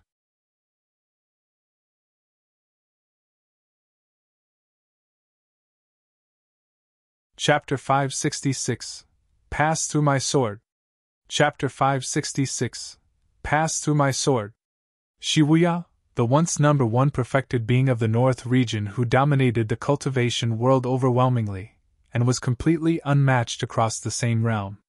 For the past 30 years, although he rarely made an appearance, he was still an invincible existence of the Golden Core realm in the hearts of many major factions and sects of the North region. Nobody had expected this. Nobody thought that Wuya would make a move for the Vermilion fruit fight. Less than that. The Paragons had not expected that Wuya would be murdered savagely with his tendons and bones snapped by someone else in the great Jian ruins. Gazing at that mighty, burly figure on the battlefield, a surreal feeling surged through the minds of the Paragons and they were overwhelmed by sadness. This was the cruelty of the cultivation world. Even if one cultivated to Wuya's level and possessed that frightening combat strength, they could still be killed mercilessly. No matter how glorious of a past they had, Paragons that died would be buried in the sands of time and be forgotten eventually. This Vermilion fruit fight had far surpassed initial expectations of the Paragons. There were way too many Paragons that died. The ground was sprawled with corpses and blood formed rivers. It was too tragic. Furthermore, up till this point, it was still uncertainty who would end up as the eventual victor with the Vermilion fruit. There was only one thing that everyone was certain about. From this day forth, there was a new number one perfected being of the North region. At the same time, that newcomer would die soon as well. Everyone could see Su Zimo's frailness at the moment. Right now, any random golden core could probably take his life. Although the remaining Paragons were mostly injured, they looked at Su Zimo with fervent gazes, wanting to tear him apart. Finally, a cultivator who could not hold it back anymore stood forward. A centipede dies but never falls completely. Although he could tell that Su Zimo was already exhausted, that person did not dare to advance and merely hid far away, hollering softly and conjuring a spirit art. Spirit energy surged and condensed into a palm in midair, slapping towards Su Zimo fiercely. Boom! The spirit energy palm received no resistance and landed viciously on Su Zimo's body. Su Zimo grunted dully and his legs wobbled, almost falling to the ground. At the sight of that, the Paragons were finally relieved. Fufu, so that's all there is to the legendary number one monster incarnate. There's also a time when he's exhausted. He's nothing but a beast. Humph! How dare a beast try to snatch the Vermilion fruit from all of us humans? How impudent! Heavenly piercing sword Sex Paragon wielded his sword and advanced towards Su Zimo slowly, smirking coldly with a murderous intent. Previously, his chest was pierced by Su Zimo's saber. Although the wound wasn't deep, he was scheming and seized the opportunity to retreat due to the circumstances. He chose to observe coldly by the sidelines while retaining his strength. During this period of time, with the help of elixirs such as the blood-curing pill, the wound before his chest had mostly recovered. At this moment, All the Paragons were wounded and could not release their golden core phenomenons in a short period of time. The only one truly of threat to him was the masked man from Glass Palace.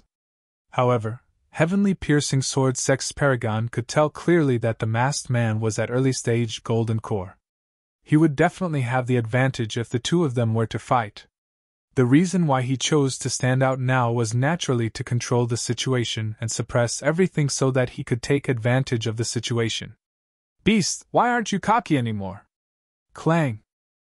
Heavenly Piercing Sword Sex Paragon withdrew the sword hanging on his waist and slashed forward. A milky white sword beam flashed by. Instantly, a gash appeared on Su Zimo's thigh. Although it wasn't very deep, fresh blood seeped out right away. The reason why Heavenly Piercing Sword Sex Paragon did not aim to kill with that attack was clearly because he wanted to humiliate Su Zimo and trample on his dignity. Su Zimo did not move at all, as if he did not even have the strength to dodge. Although his face was pale, his eyes burned brightly in a terrifying manner. He was truly drained after killing Wuya. Furthermore, Wuya was a perfected golden core, the number one perfected being of the North region. He was truly someone with frightening strength, and had an extremely terrifying physique after cultivating the Glass Mental Sutra. After the repeated head-on clashes, Su Zimo had suffered rather serious injuries. Thin tears were appearing on his organs. If Wuya could endure for a little more, he might not have been the one who died. At that moment, Su Zimo did not retaliate, and was merely silently healing up and recovering his stamina. He had the mystic gold silk armor, be it the spirit art of the first cultivator or the slash from Heavenly Piercing Sword Sex Paragon, both were external injuries that did not manage to hurt him at the core. Su Zimo had trump cards left as well. If he were to release them, the entire world would be overturned. When Heavenly Piercing Sword Sex Paragon saw that Su Zimo did not retaliate, he turned even more ferocious and continued forward. The sword in his hand trembled and created a flurry of swipes. Poof! Blood sprayed from Su Zimo's shoulders once again. Foo-foo! Heavenly Piercing Sword Sex Paragon chuckled, his eyes filled with mockery as he sneered. Why? You don't even have the strength to fight back now? Su Zimo merely smirked without replying. Sigh, to think that such a peerless monster incarnate would end up in such a state. Mu Dongqing shook his head and sighed gently, lamenting. Bai Yuhan remarked softly as well. Even tigers and dragons have to suffer if they are trapped. This should be a tribulation in his life as well. If not for Wuya, he would have gotten out of this place long ago instead of being humiliated by these small fries now. He had no help at all. If anyone had stepped forth to offload some pressure from him, he wouldn't have landed in such a miserable state. Mu Dongqing sighed once more. Bai Yuhan nodded. That's right. Who would have the guts to stand beside him now and go against the entire North region? What kind of a monster incarnate is this? Just die! Heavenly Piercing Sword Sex Paragon felt uneasy and did not want to drag things out further. Finally, he made up his mind and slashed forward. His sword was aimed for Su Zimo's glabella. If that slash struck, Su Zimo's head would be pierced entirely. Su Zimo narrowed his gaze. Right as he was about to move, he suddenly frowned with a look of confusion. Buzz! The sound of a sword buzzing rang out. An incomparably brilliant sword beam appeared all of a sudden. That sword beam was magnificent and attracted everyone's attention. However, its speed was way too fast. It happened instantly. Nobody could see where the slash came from. Nobody could identify the trajectory of the slash. Nobody could identify the direction of the slash. However, everyone felt the killing intent from that slash. The sword beam dissipated. Suddenly, the battlefield went silent. The atmosphere turned extremely strange. Heavenly Piercing Sword Sex Paragon froze in his steps. His gaze turned dull. After a momentary pause, the long sword in his hand fell and a thin gash appeared on his throat, turning wider and clearer. Poof! A blood mist spewed out. Heavenly Piercing Sword Sex Paragon fell stiffly forward, dead. The crowd was in an uproar. Countless cultivators looked all around, trying to seek out the person who attacked. There were not many sword cultivators in the north region. There were even less sword cultivators who could master such a terrifying sword technique to be able to threaten the paragon of heavenly piercing sword sect. Taba Feng and Murong Wushuang glared at a black-robed man in the middle of the crowd with conflicted expressions. They were shocked and surprised, but more than that, they were puzzled. The black-robed man held a pitch-black sheathed sword in his left hand. Slowly, he strode out from the crowd one step at a time. Surveying his surroundings with a hollow gaze that could not focus, he spoke slowly. "Anyone who wishes to kill him will first have to pass through my sword."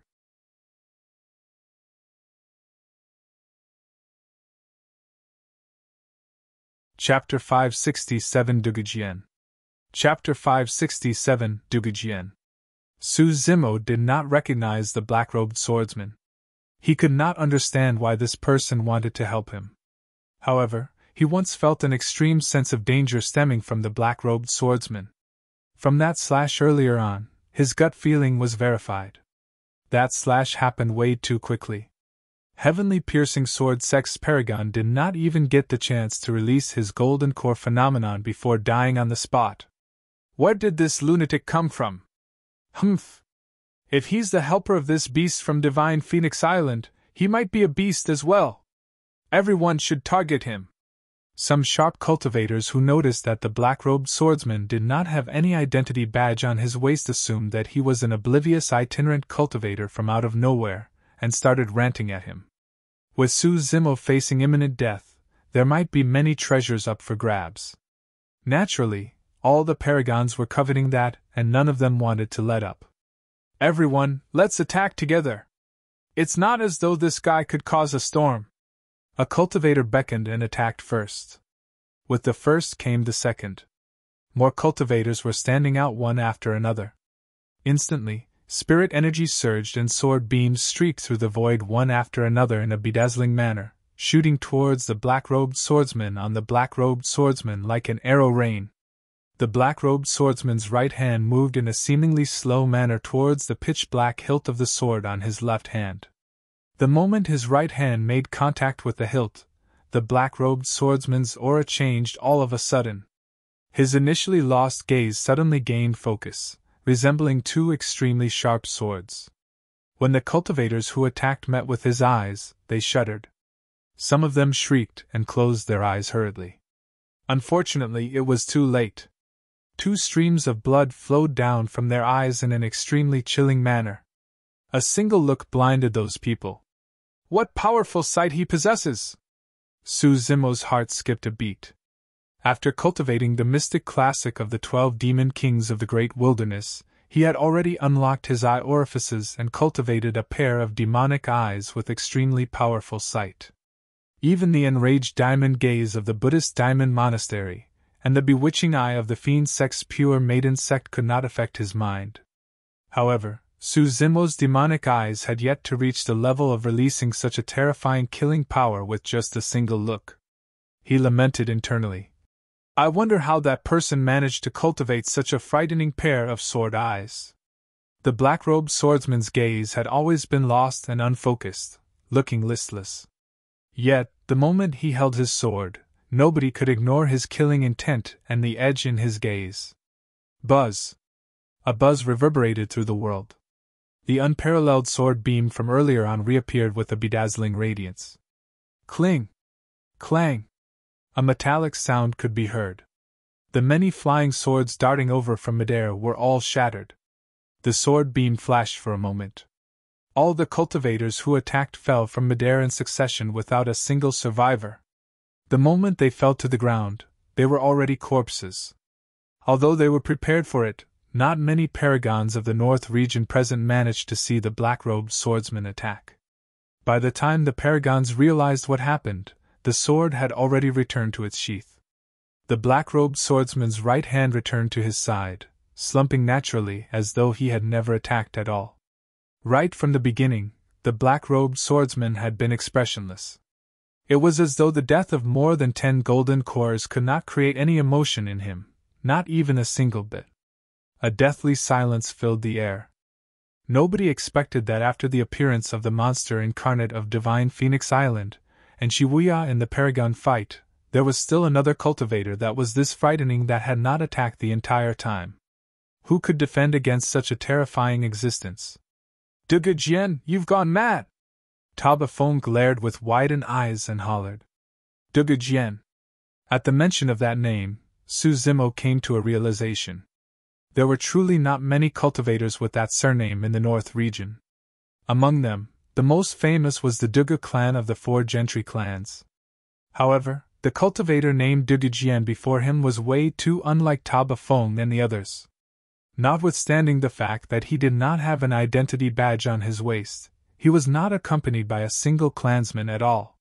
From Dugu Jian, Su Zimo sensed a sort of loneliness and desolation, a feeling that he could not fit in with this world at all. It seemed as though Dugu Jian had nothing else in his world apart from that sword. He required nothing but his sword.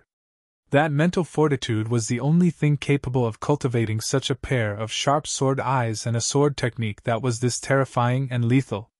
Dugu Jian, that monster incarnate of Dugu Jian is a beast and isn't human. Are you going to represent the Dugu clan and stand on his side? Ouyang Xiaoyu of the ancient aristocratic family asked coldly. I am me. What does it have to do with the Dugu clan? Dugu Jian's voice was calm as he turned around to look at Ouyang Xiaoyu. He was still expressionless as ever. However, there seemed to be a hint of mockery in that hollow gaze of his. He was mocking Ouyang Xiaoyu's inability to understand such a simple concept. I am me. What does it have to do with others? Instantly, Ouyang Xiaoyu was speechless. Murong Wushuang frowned slightly. Looking at Dugu Jian not far away, she could not help but ask. Why? Just can't stand it. Dugu Jian replied indifferently. Most of the Paragons of the North region were confused. What couldn't he stand? Who provoked him? Murong Wushuang was the only one who sighed gently internally with a conflicted expression. She knew the type of hardships Dugu Jian had experienced as well as the pride in this man's heart. Su Zimo's current predicament must have struck a chord in that man's heart. He was once abandoned by this world as well. Mocked by countless, attacked by countless, bullied by countless, and scolded by countless. At that time, nobody helped nor stood by him. This man had reached where he was relying entirely on the sword in his hand, one step at a time. The reason why he was reclusive was not because he hated the world. It was because this world had once abandoned him. The only thing that stayed by his side the entire time, and had not abandoned him, was that black-sheathed sword in his hands. That was the reason why he couldn't stand it and attacked. He would be equally fearless if he had to make enemies with the entire world, let alone the Paragons of the North region. Su Zimo did not move a single inch. This was an extremely rare opportunity. He had to seize the chance to recover his stamina so that he could escape from this place. There was already nobody in the great Jian ruins who could threaten him with the death of Wuya. However, Su Zimo could still clearly sense that danger was approaching. He did not have time to waste. The masked man from Glass Palace seemed to have read Su Zimo's intentions and strode slowly forward. Since when are those from the Dugu clan allowed to be this cocky? The masked man had a nasty hoarse voice, as though he had suffered immense impact that damaged his windpipe. Scram or die! The masked man glared coldly at Dugu Jian and spat venomously. Dugu Jian was expressionless and silently, merely shifting his gaze slightly. His right hand moved slowly towards the hilt of the black sword on his left hand. Narrowing his gaze, the masked man's hairs stood on end instantly. Buzz! A sword beam flashed. Dugu Jian did not say anything and merely replied with the sword in his hand.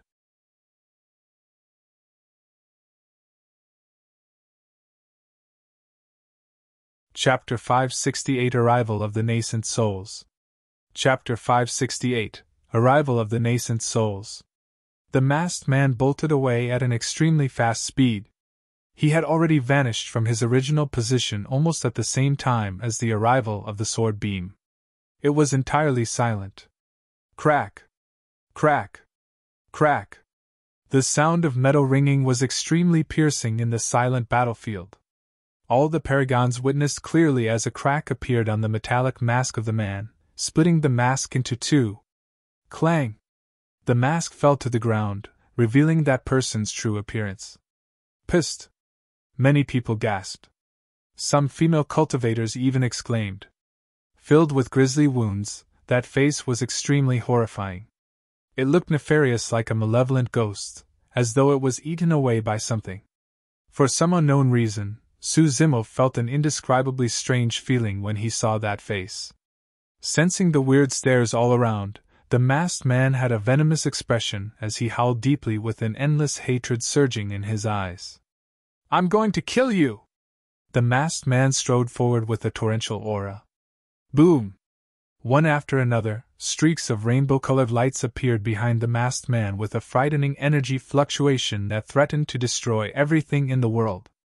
Ancient phenomenon, glass divine light.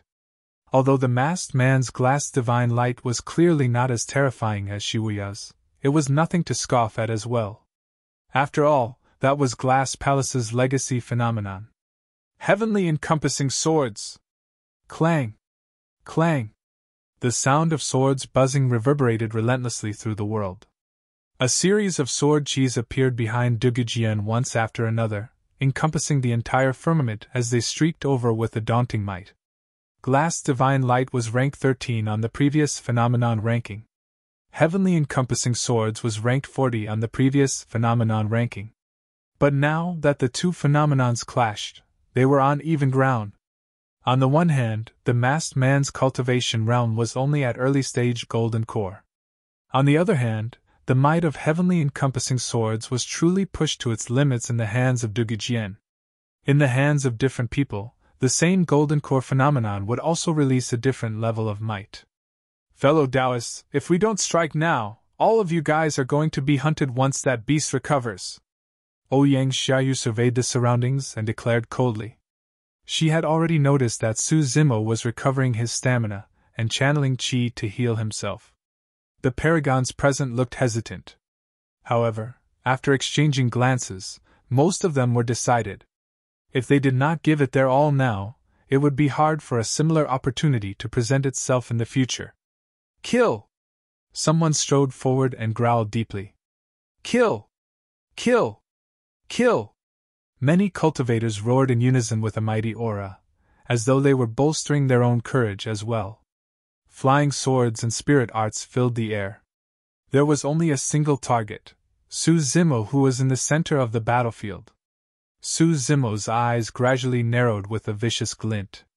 Clang! Clang! Before Zimo made a move, Dugu Jian waved his palm and directed a portion of the heavenly encompassing sword qi in the air to form a barrier that wrapped around Zimo. Bang! Bang! Bang! The flying swords that struck the barrier of sword qi were repelled instantly. Spirit arts that rammed onto it dissipated right away. In terms of combat strength, the only one who could match Dugu Jian right now was the masked man from Glass Palace. Buzz! A sword beam flashed. Dugu Jian had attacked once more. That slash seemed to transcend the void and arrived before Ouyang Xiaoyu instantly. The green one was the first to sense the killing intent and burst in retreat with Ouyang Xiaoyu on it instantly. Poof! The sword beam shot into the green one. It let out a tragic howl. Although it was a pure-blooded ferocious beast, it could not withstand Dugu Jian's slash. While that wound was not deep, when the sword qi entered its body, it destroyed all life within it almost instantly. The green wand was dead. Ouyang Xiaoyu's face was pale as a sheet as she barked hatefully with vengeful eyes. How dare you hurt my spirit beast, Dugu Jian? Dugu Jian did not reply. Another sword beam flashed. Poof! A scarlet streak appeared across Ouyang Xiaoyu's chest, and her gaze dimmed gradually. Initially, she was a blessed woman from the heavens. Born with fairy-like looks and in an ancient aristocratic family, any cultivator that saw her would naturally feel a sense of inferiority. There were few cultivators who could bear to attack her. Unfortunately, her opponent was Dugu Jian. In his eyes, Ouyang Xiaoyu was nothing more than an ordinary cultivator. There was no great deal about killing her. The blessed woman of an ancient aristocratic family fell from midair, already dead by the time her body reached the ground. Boom! At the end of the day, Dugu Jian had still used up quite a bit of his focus to divert part of his phenomenon's power to protect Su's Zimmel while killing Ouyang Xiaoyu. The masked man seized the opportunity to strike. Boom! An arm flawless as jade tore through the air with a fist that resembled a steel hammer, bursting forth with an extremely alarming might instantly. Dugu Jian's expression did not change. Unable to raise his sword in time, he could only punch in retaliation. Bang! The two fists collided. Snap! The sound of bones cracking could be heard. Dugu Jian's wrist was snapped by the masked man, twisting to an unbelievable degree. Glass Palace was the best versed in body tempering in the cultivation world. Glass Palace disciples, even if they were not Wuya, had extremely strong physiques and frightening melee combat strength that ordinary cultivators could not imagine. However, what everyone truly felt terrified about was Dugu Jian.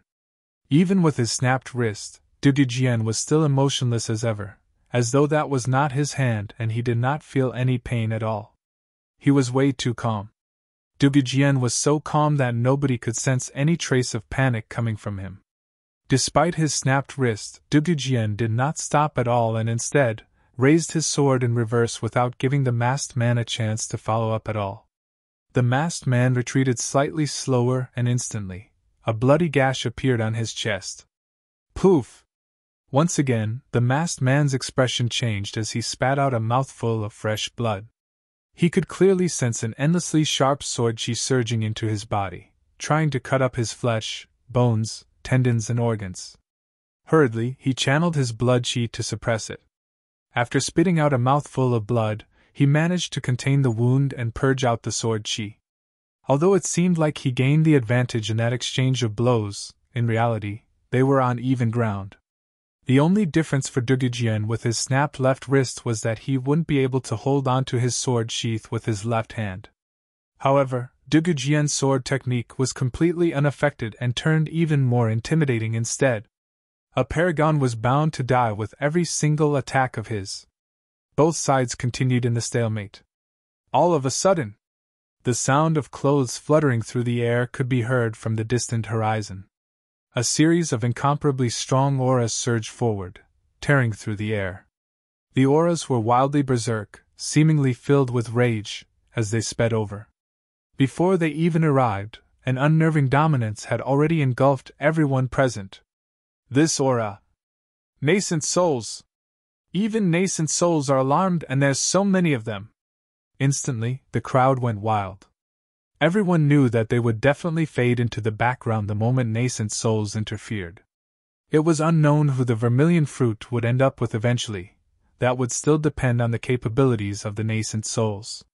However, there was only one thing everyone was certain of: somebody was about to die. That person had slain way too many paragons of the North region and had offended almost all the factions of the North region. He was definitely doomed to die today.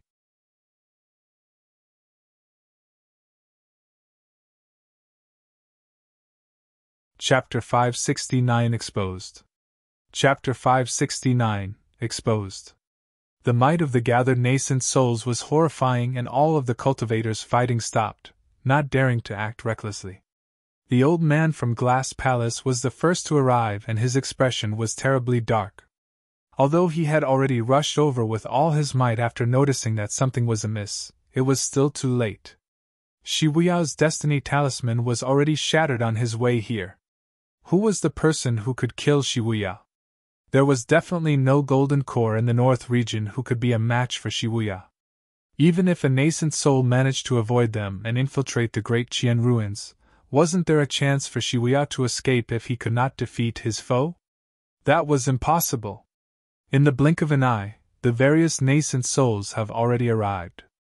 Their eyes were filled with endless shock as they looked at the corpses sprawled on the ground. They had expected this vermilion fruit fight to be a cruel test for the paragons of the North region. However, none of them expected it to be this tragic. Wuya's body laid limply on the ground with its tendons and bones snapped. It was already a meat sludge.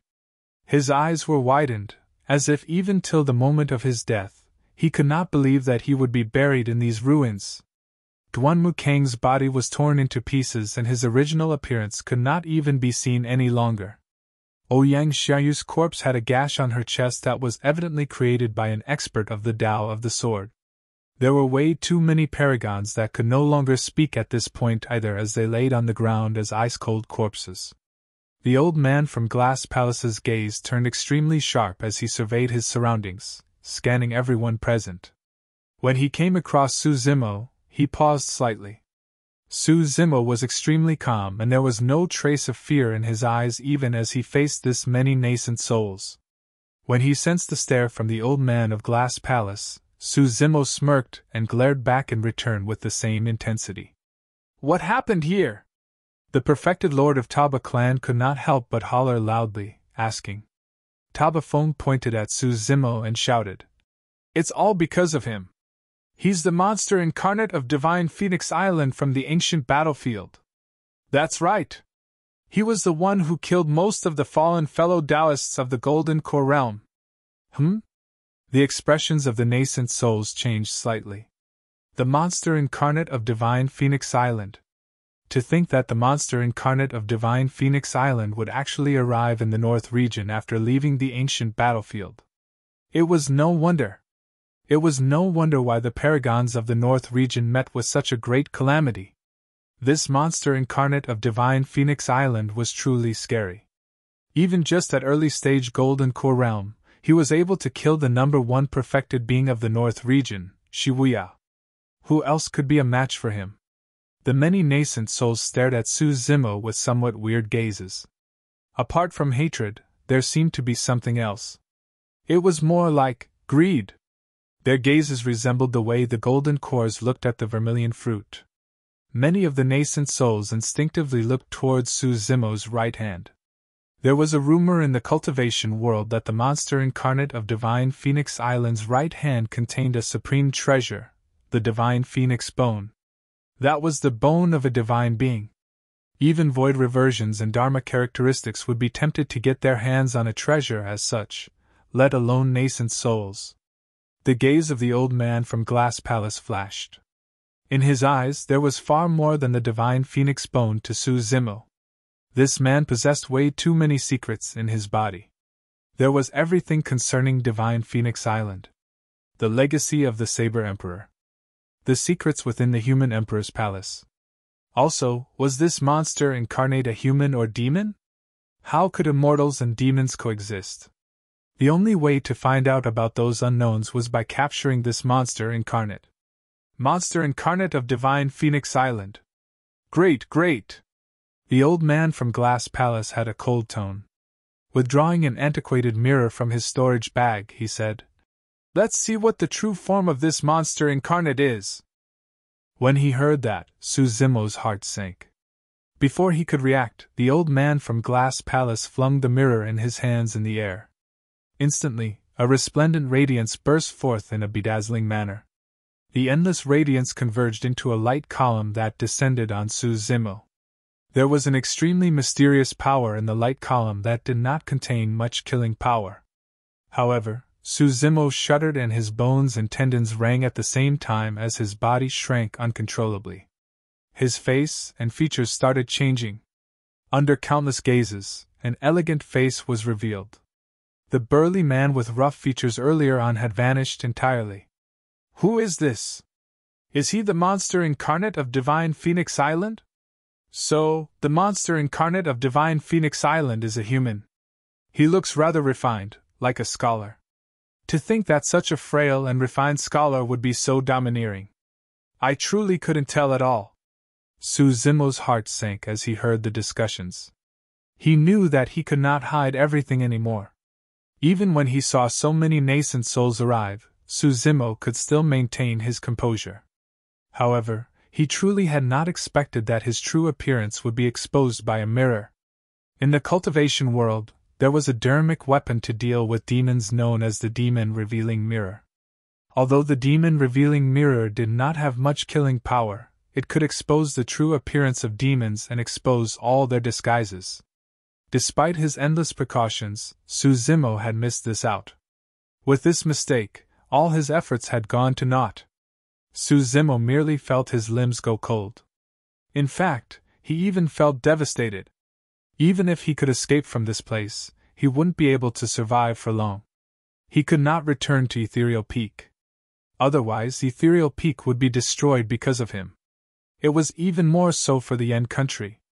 Otherwise, Yen country would be annihilated. While the North region was huge, there was nowhere he could hide. It was even less possible for him to escape from the North region. At Golden Core Realm, even if he were to sprint day and night without eating or drinking, it would take him hundreds of years. Furthermore, he would have to deal with the hunt from various major factions and sects. As long as the matter of his immortality and demonic double cultivation was revealed, nobody in this world could protect him. From this day forth, Su Zimo would have to take on the world as his enemy single-handedly. Most of the cultivators present had not seen Su Zimo personally before. However, in the vast crowd, there were some cultivators who shuddered with looks of disbelief. They were so shocked that they nearly exclaimed, "It's him! To think that it's him!"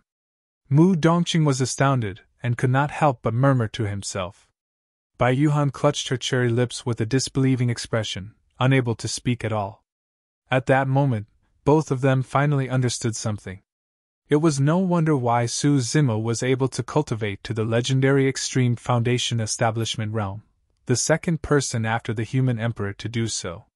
That was because he was the monster incarnate of Divine Phoenix Island and had entered the human emperor's palace. "So, it's you!"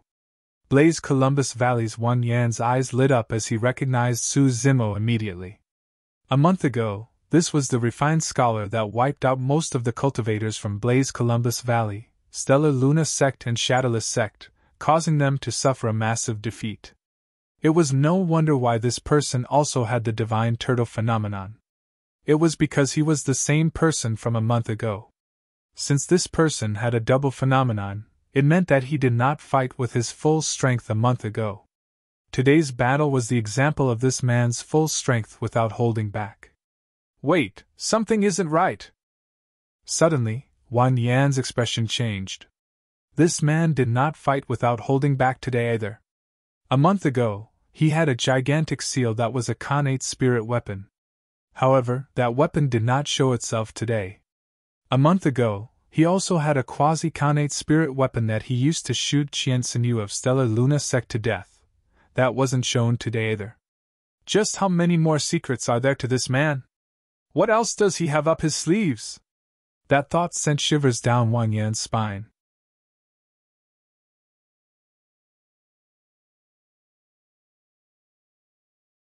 Chapter 570 Even Nascent Souls Won't Be Able to Protect You. Chapter 570 Even Nascent Souls Won't Be Able to Protect You.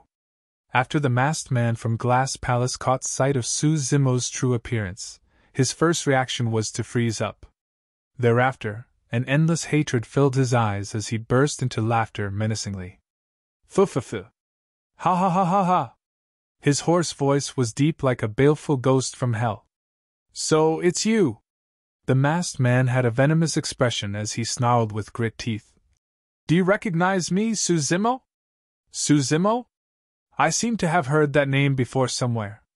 It's a little familiar." A commotion broke out among the crowd. "I heard that a disciple from a major sect within the territories of Great Zhou cultivated to the Extreme Foundation Establishment realm, and is called the Second Human Emperor. His name is Su Zimo." "Oh, that's him. I've heard of him before. I heard that this man was outrageous in the ancient battlefield and obtained the Saber Emperor's legacy. He wiped out Poison Sect single-handedly before killing cultivators of Glass Palace and Malevolent Earth Sect. At that time, the sudden appearance of Divine Phoenix Island's monster incarnate drowned his reputation in the ancient battlefield. To think that they're both the same person." Now that things had come to this, Su Zimo calmed down instead. With a cool gaze, he looked at the masked man slowly, as though he was trying to discover something. "Why?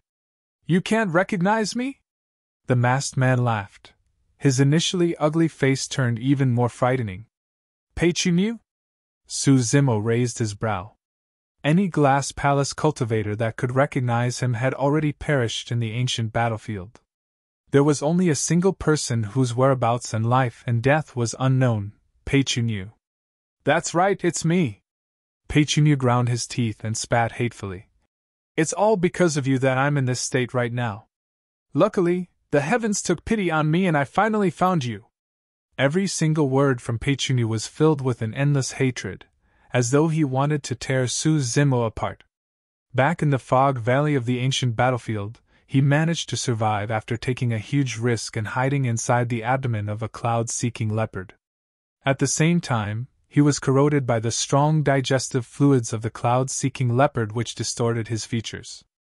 During this period of time, there were countless times when he jolted awake from his dreams because of that elegant face, shivering in fear and drenched in sweat.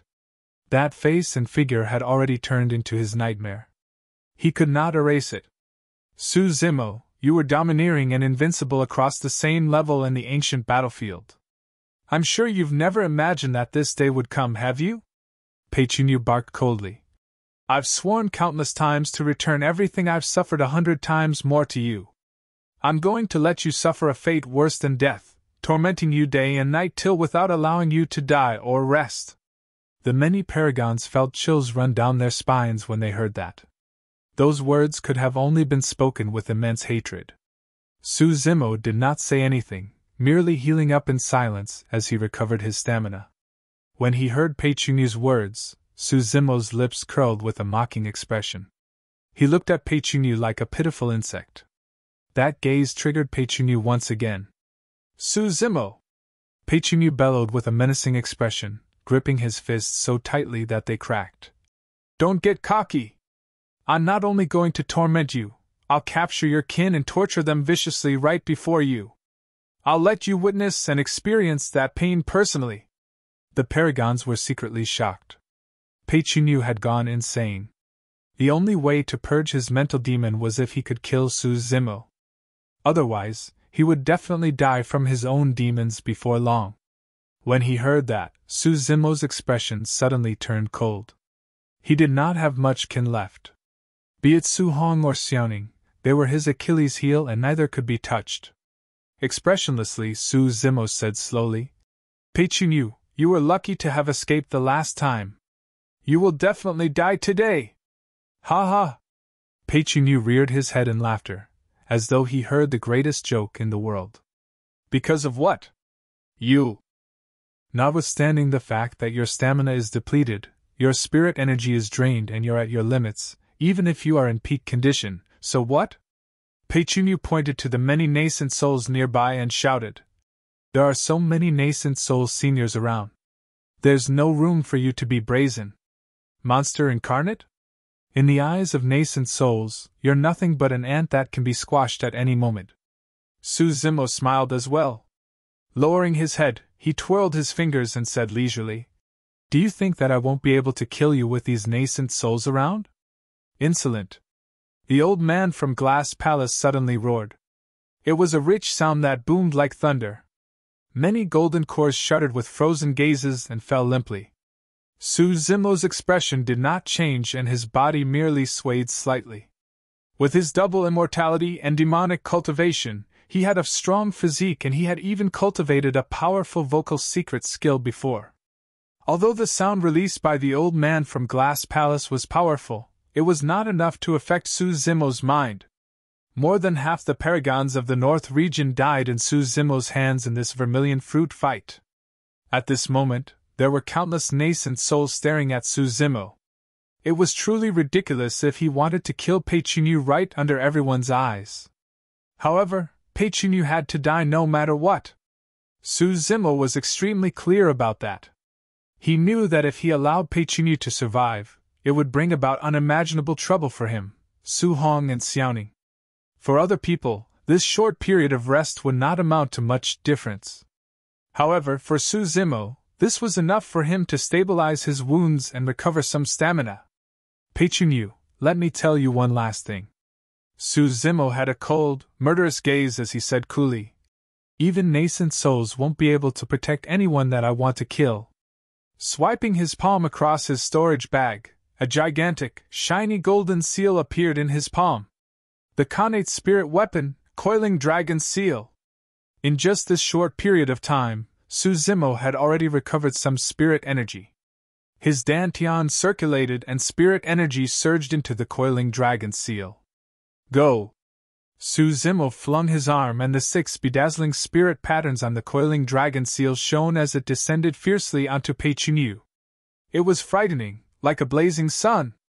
Pei Chunyu's expression changed starkly.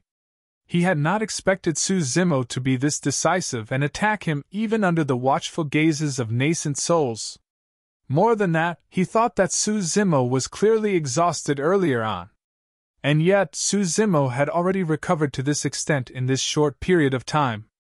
How strong were his regeneration capabilities? The gigantic seal crushed down, engulfing Pei Chunyu and almost sealing every possible escape path for him. How dare you! The old man from Glass Palace roared and waved his sleeves. Swoosh! Instantly, the sleeves stretched dozens of feet along with the wind, blanketing the heavens as it wrapped around the descending blazing sun in midair. Although the blazing sun was scorching, it could not burn through the sleeves of the old man from Glass Palace. No matter what, Su Zimo was only at early stage golden core at the end of the day. He was definitely not a match for a nascent soul in a direct clash. Pei Chunyu raised his head and only felt relieved when he caught sight of the blazing sun wrapped in the sleeves. If not for his sex senior, he might have truly been killed by that gigantic seal earlier on. At that moment, Pei Chunyu experienced another sense of trepidation.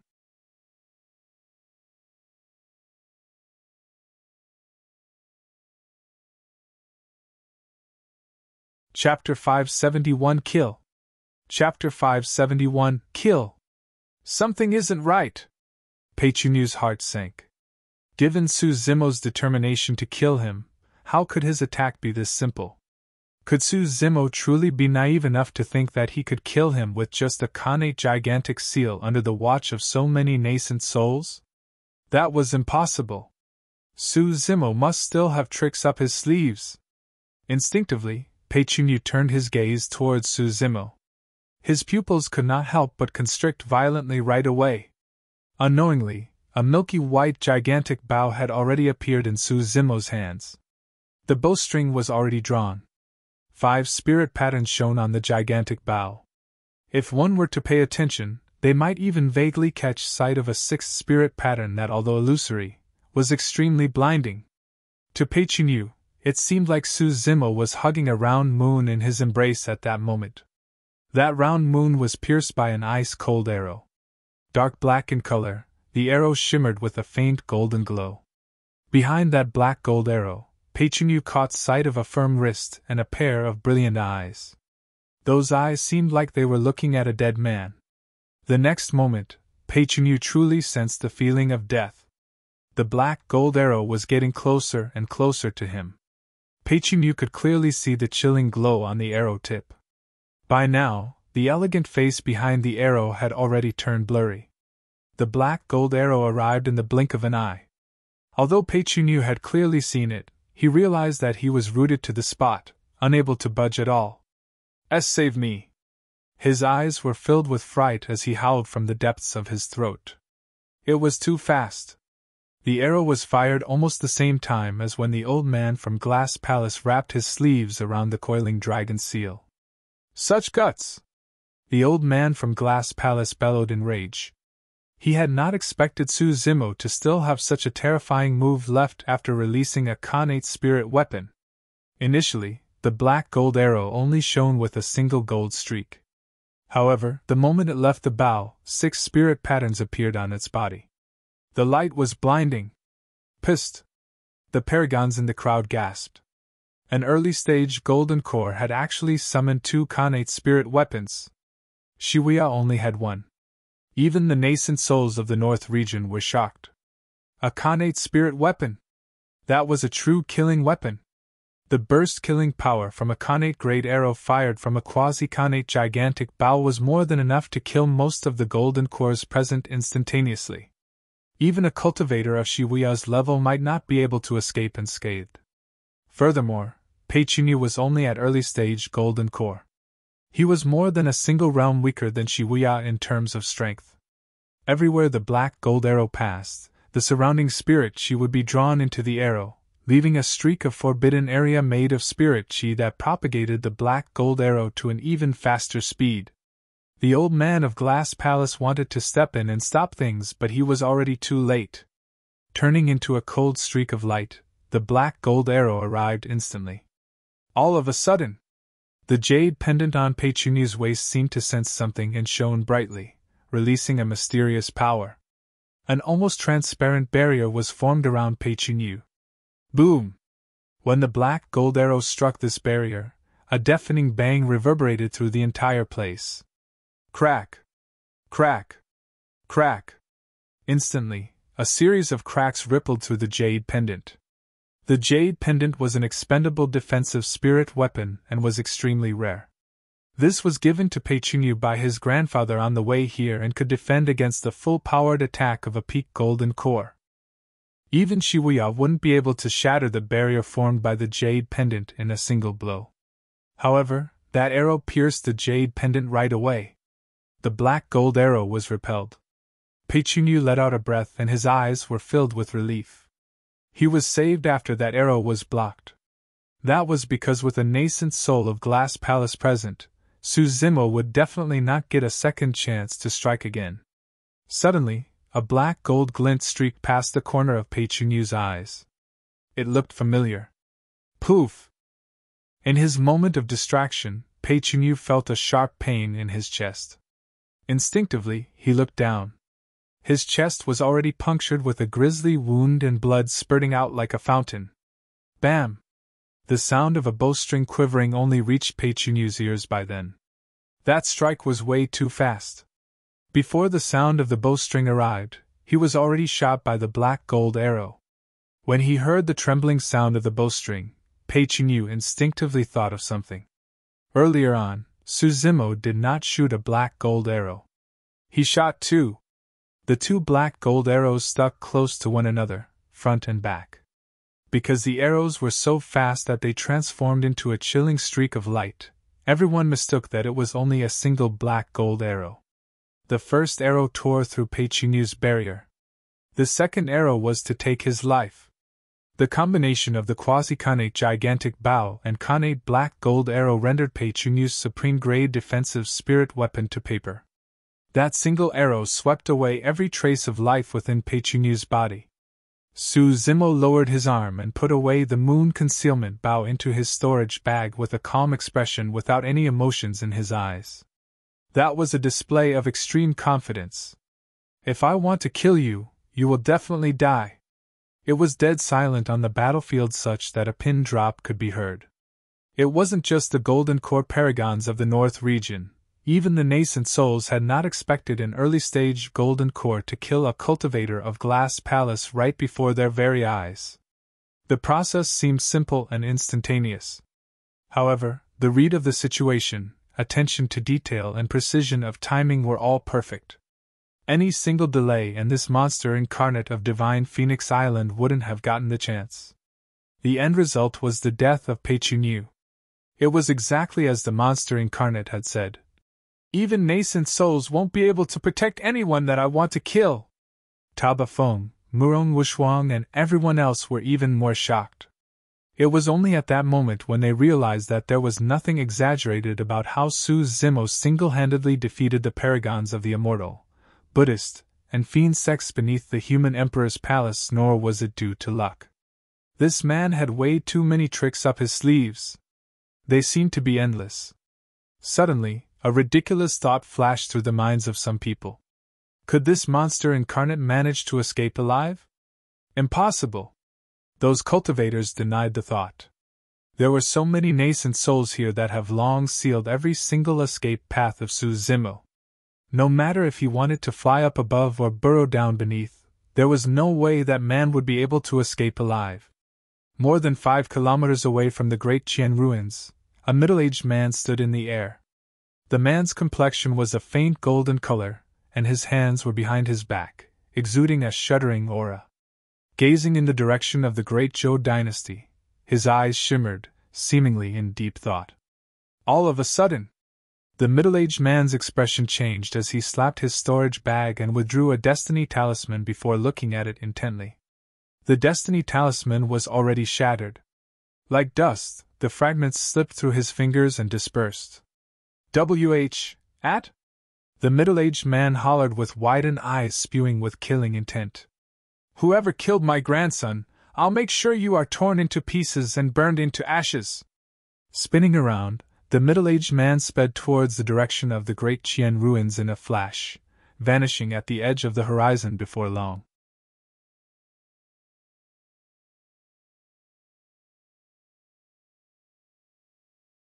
Chapter 572 A Great Gift. Chapter 572 A Great Gift. On the battlefield. The old man from Glass Palace had an extremely terrible expression. For this trip, Glass Palace sent 2 golden cores. Notwithstanding Wuya's death, even Pei-Chunyu was murdered and it happened right in front of him.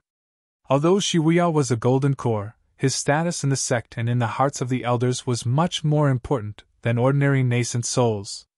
The sect had raised Wuya as a titular disciple. Naturally, he would be punished when he returned to the sect with news of Wuya's death. Right now, the only thing he could do was to try and make up for it by bringing Su Zimo back to the sect. That way, he might have a chance of avoiding punishment. Little beast, let's see how much longer you can maintain your cockiness. The old man from Glass Palace hollered and strode forward, extending his arm to capture Su Zimo alive. Hee hee! Suddenly, the perfected lord of Dark Ghost Sect sneered sinisterly. This little beast slewed my disciple. I'm going to take his arm as compensation. Swash! Dark Ghost Sect's perfected lord's spirit consciousness shifted and turned into a sinister saber that cut towards Su Zimo's right arm. His intent to sever the right arm was an excuse for his true motive of getting the divine phoenix bone. Of the nascent souls present, the old man from Glass Palace was not the only one targeting Su Zimo. All the other nascent souls of decent capabilities wanted to fight for the divine phoenix bone. There was no reason for them to give up an opportunity as such. How dare you! The old man from Glass Palace shouted with rage. Hee hee! Suddenly, Duan Maclan's perfected lord laughed. This little beast is ruthless and murdered my Konger. I'm going to kill him and take his corpse back so that I can account to my clansmen. Our Ouyang aristocratic family is not going to let that little beast off either. Ouyang clan's perfected lord remarked coldly. Bullshit! Taba clan's perfected lord cursed. That weakling from your clan was clearly killed by a sword rather than this lad. What rights do you have? In that case, you've got even less rights since your Taba Fong is still alive and well. All the nascent souls moved one after another. All of them wanted to take their share of the loot by getting Su Zimo's right hand. Bang! Bang! Bang! The power of nascent souls collided with a rampant might, filling the skies with resplendent light in a terrifying manner. The frightening power extended and all the golden cores in the vicinity retreated hurriedly in shock, afraid that they might be embroiled in the fight. Su Zimo stood firmly in the center of the battlefield, looking at everything with a faint mockery in his eyes. Everyone, listen to me, there's no need for us to fight with our lives here. Murong clan's perfected lord suddenly said. How about splitting that lad's divine phoenix bone into pieces and divide it evenly? That's good. I agree. Some nascent souls agreed readily. No! The old man from Glass Palace stroked his beard fiercely and an intimidating power exuded from his seemingly scrawny body. With every single move of his, a rainbow light would glow blindingly. Even dermic weapons wouldn't be able to get close to him. He remarked coldly. I'll see who dares to try and challenge Glass Palace for a treasure today. At that moment, a series of cool sighs could be heard coming from the center of the battlefield. Many nascent souls stopped instinctively and turned their gazes over. Scanning his surroundings, Su Zimo said slowly with a calm expression. I've expected all of you to come and I've prepared a great gift. Please kindly accept it. Humph! Stellar Luna Sect's perfected lord sneered. Little beast, you won't be able to escape today even if you've got wings. Let's see what tricks you have up your sleeves. Escape? Su Zimo smirked with a hint of incredulity in his eyes. Everyone, you may have mistaken something. The many nascent souls frowned slightly. All the Paragons of the North region hiding far away froze momentarily as well, confused by Su Zimo's words. Su Zimo continued. I'm not the one who has to escape. It's you guys. The hearts of many nascent souls skipped a beat. Before his words were finished, Su Zimo slapped the storage bag on his waist and whisked out a bronze square tripod that was more than a meter tall. The tripod was dull and lifeless, filled with cracks. However, its edges were defined as it stood in the world, as though it wanted to pierce the firmaments and tear the ground asunder. Ha ha! 7 kills sex perfected Lord froze for a moment before rearing his head in laughter. He pointed at the bronze square tripod in 7 kills sex hands and asked loudly, You're truly a beast without any brains. Do you really think that you can threaten us with that broken piece of metal? The other nascent souls were relieved at the sight of that bronze square tripod as well, their expressions relaxed and their eyes shining with mockery. No matter what the grade of this bronze square tripod was in the past, even if it was a treasure even beyond dermic weapons, it was already useless right now. If it could not release dermic powers, what was the difference between this tripod and scrap metal? Foo-foo. Su Zimo smiled as well. Indeed, that bronze square tripod was of no threat to nascent souls. However, that might not be the case for the golden lava inside. After it was contained in the bronze square tripod, the golden lava seemed like it was sealed by some power, and was calm as water without emitting any heat. Gripping the hind legs of the bronze square tripod with both hands, Su Zimo raised it and spun, swinging it at the nascent souls all around him. Swoosh! The golden lava gushed out, blanketing the skies. When the lava splashed through the void, it burst forth with a shuddering heat that was enough to annihilate everything and incinerate all living beings. At this moment, the nascent souls who coveted the divine phoenix bone were all in the vicinity, and none of them could escape from the radius of the golden lava. Contact with the golden lava, even if it was only a single drop, would immediately ignite a shiny golden flame. It burned in the void relentlessly. Given the bodies of nascent souls, they would be burned into ashes within dozens of breaths in the golden flames. If they were drenched by the golden lava, they would be engulfed immediately with no corpse left. The scariest thing was that once the nascent souls were touched by the golden flames, they would not be able to extinguish it no matter how they struggled. Ah! Ah! Ah! Tragic cries reverberated through the world. In midair, countless figures engulfed in flames streaked through the air. They did not manage to fly far before they fell as a pile of ashes. The battlefield had instantly transformed into a burning hell. None of the nascent souls could avoid this calamity. Even the old man from Glass Palace, who was well versed in body tempering, only managed to hang on for dozens of breaths before falling to the ground without any trace of life. Only the golden cores who hid far away managed to survive. The golden flames burned furiously. All the stone pillars in the underground palace were incinerated. The underground palace collapsed with countless rocks crashing down and dust billowing. Everywhere the golden lava reached, a massive pit would be burned in its place. The flames surged into the air, illuminating the dark night like day. Against the scarlet golden flares, the monster incarnate's figure was faintly visible, looking like a divine being scrutinizing everything from the flames. It was over! Everything was over! The flames burned through the entire skies. Even the clouds shone tragically beautiful with a scarlet golden shade. The world has changed. From this day forth, the cultivation world of the North region was going to be overturned.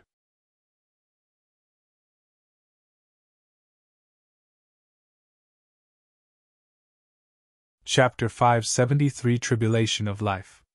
Chapter 573 Tribulation of Life. A lost expression flashed through Su Zimo's eyes as he gazed at the endless flames around him as well. Although he managed to get his hands on the vermilion fruit, his identity was revealed. It was hard to conclude his gains and losses at the exact moment. Almost all the sects and factions of the North region were implicated in this fire. From this day forth, Su Zimo would be faced with an endless hunt, and no place would be safe for him in the North region. How difficult would it be if he wanted to escape from the North region? The North region was way too big. Su Zimo was only at early stage Golden Core. Even with his double immortality and demonic cultivation, he would have to take hundreds of years of traveling even in the best circumstances. He would most likely be killed within that period of time. With the conclusion of this battle, Su Zimo had not only offended Glass Palace, but the entire cultivation world of the North region. No matter what, I've got to get out of this place first. Before long, he calmed down and made a decision. Picking up the coiling dragon seal on the ground, he put it away in his storage bag before donning on new green robes. Hiding in the bronze square tripod, he broke through the layers of flames and escaped into the distance. All of a sudden, another streak of golden light surged through the flames. Sweeping his gaze across that golden light, Su Zimo could not help but freeze momentarily. It was a black basket that glowed with a golden light, resembling an iron pot with a few holes on top of it. Behind the holes were a pair of black gem-like eyes that darted around rapidly. Little fox. That sharp little thing still made a decision in the end. She chose to leave that home which she had lived in for dozens of years. She chose to leave her mother and enter the outside world. Although Su Zimo was reluctant when he left the underground cave as well, he could only let the little fox make the decision for herself. That basket that looked like an iron pot seemed unassuming, but in reality, it could protect her from the surrounding golden flames. Earlier on, even when many nascent souls tried to use their dermic weapons, they were incinerated into ashes by the golden flames. Come over! I'll take you away from here! Su Zimo shouted softly. He was the reason why the little fox was willing to leave the underground cave. There was no way he could possibly abandon her in this place. Given her ignorance to the outside world, she wouldn't survive for more than a month living alone. The little fox was extremely obedient, and with a leap, she whisked her fire-blocking basket and slithered through Su Zimo's robes, climbing to his shoulders with a few steps. Swoosh! A pair of spirit wings appeared behind Su Zimo. Swoosh! Flapping his spirit wings, Su Zimo channeled blood chi and sprinted with his full might into the distance. He had not gone far when suddenly, the skies darkened. A sinister voice echoed through the entire great Jian ruins. Without my permission, nobody is allowed to leave this place today. The next moment, a terrifying might descended and the countless otherworldly soldiers in the palace instantly dispersed into malevolent chi. The golden cores who were initially watching from afar were shocked and shivered uncontrollably, nearly kneeling on the ground. The pressure was way too immense. Against this intimidation, many golden cores felt insignificant as ants that could be squashed at any moment. That aura was way stronger than that of nascent souls. Even the golden flames that were initially blazing diminished significantly, as though they were suppressed by someone. How scary! Who is it? What's the cultivation realm of this person? Could it be void reversion? A void reversion expert must have arrived. There's no way a void reversion would be interested in a 10,000-year vermilion fruit. There must be another reason for it. Many golden cores exchanged glances as their minds filled with questions. Su Zimo's expression changed starkly as well with the descent of that might. He felt his footsteps getting more and more sluggish, as though he was trudging through a swamp. However, he had no intention of stopping. The person who arrived was extremely strong. Among the cultivators Su Zimo had interacted with before, this person's aura was the most similar to the Azura, Yen Beichin. It was a void reversion. Su Zimo did not know why any void reversion would be here. However, he knew that this was his last chance, and he had to get out of this place as soon as possible. A middle-aged man in luxurious robes descended from the sky with a grim gaze, scanning his surroundings. A wary look flashed through his eyes when he caught sight of the blazing golden flames in midair. When his gaze came across Peichunu's corpse, the hesitation in the middle-aged man's eyes vanished, leaving nothing but an endless, murderous killing intent. Some cultivators could not endure the pressure and recounted the earlier events vaguely. Shifting his gaze, the middle-aged man caught sight of Su Zimo, who was escaping, and could not help but bark coldly with a dark expression. "Little beast, how dare you try to escape in front of me, Dao Bing Xian Yu!" Boom! Dao Bing Xian Yu's spirit consciousness moved. A horrifying might descended immediately. With a bang, Su Zimo's body crashed and slammed onto the ground harshly. The tremendous shock caused the flesh on the surface of his body to rip apart, spurting with blood and adding injuries on top of his original injuries. In the blink of an eye, Su Zimo transformed into a bloody person. He could not help but grunt dully, and his knees wobbled, almost falling. The difference was too great. This was not merely a difference in terms of strength. It was the difference between two different levels, and it was worlds apart. Dao Bing Xianyu did not have to make a move at all. Su Zimo could not even withstand his pressure as a void reversion alone. The little fox was horrified. Earlier on, she was protected in Su Zimo's embrace. Su Zimo had defended her from all damage using his body. With his back against Dao Bing Xianyu, Su Zimo continued to escape, panting with a hint of blood in his breath and blood frothing from his mouth. However, his gaze was unusually resolute and immensely fierce. With his hands behind his back, Dao Bing Xianyu traveled through the air and looked down at Su Zimo, who was escaping down on the ground. Those eyes were filled with mockery and cruelty, as though he was looking at an ant that was struggling to survive. "Mr. Mo, he..." When he saw that, Mu Dongqing wanted to say something but hesitated. Nobody expected that the #1 weapon refinement master of Great Zhou would possess such an identity and frightening combat strength. A few years ago, Su Zimo helped him refine a supreme-grade spirit weapon in the capital of Great Zhou. At that time, he was still a little amateurish. But now, that seemingly frail scholar had already grown to such an extent. Yet, unfortunately, that scholar was about to die. What a pity! Sigh. After a long silence, Mu Dongqing gave a long sigh of sadness. No matter what, Su Zimo had once helped him. Mu Dongqing felt pained when he saw the state Su Zimo had ended up in. Bai Yuhun seemed to have recalled something and whispered with a conflicted expression.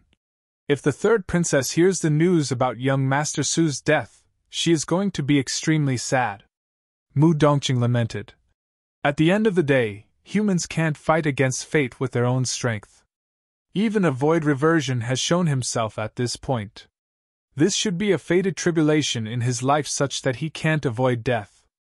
In midair, Dao Bing Xianyu seemed to have lost his patience and interest in toying around. Harumphing coldly, he suddenly descended and blocked Su Zimo's path forward. Right then, something weird happened. You're tuning into the Phoenix Knights YouTube channel. Don't forget to subscribe and join us on this journey to catch the most captivating stories.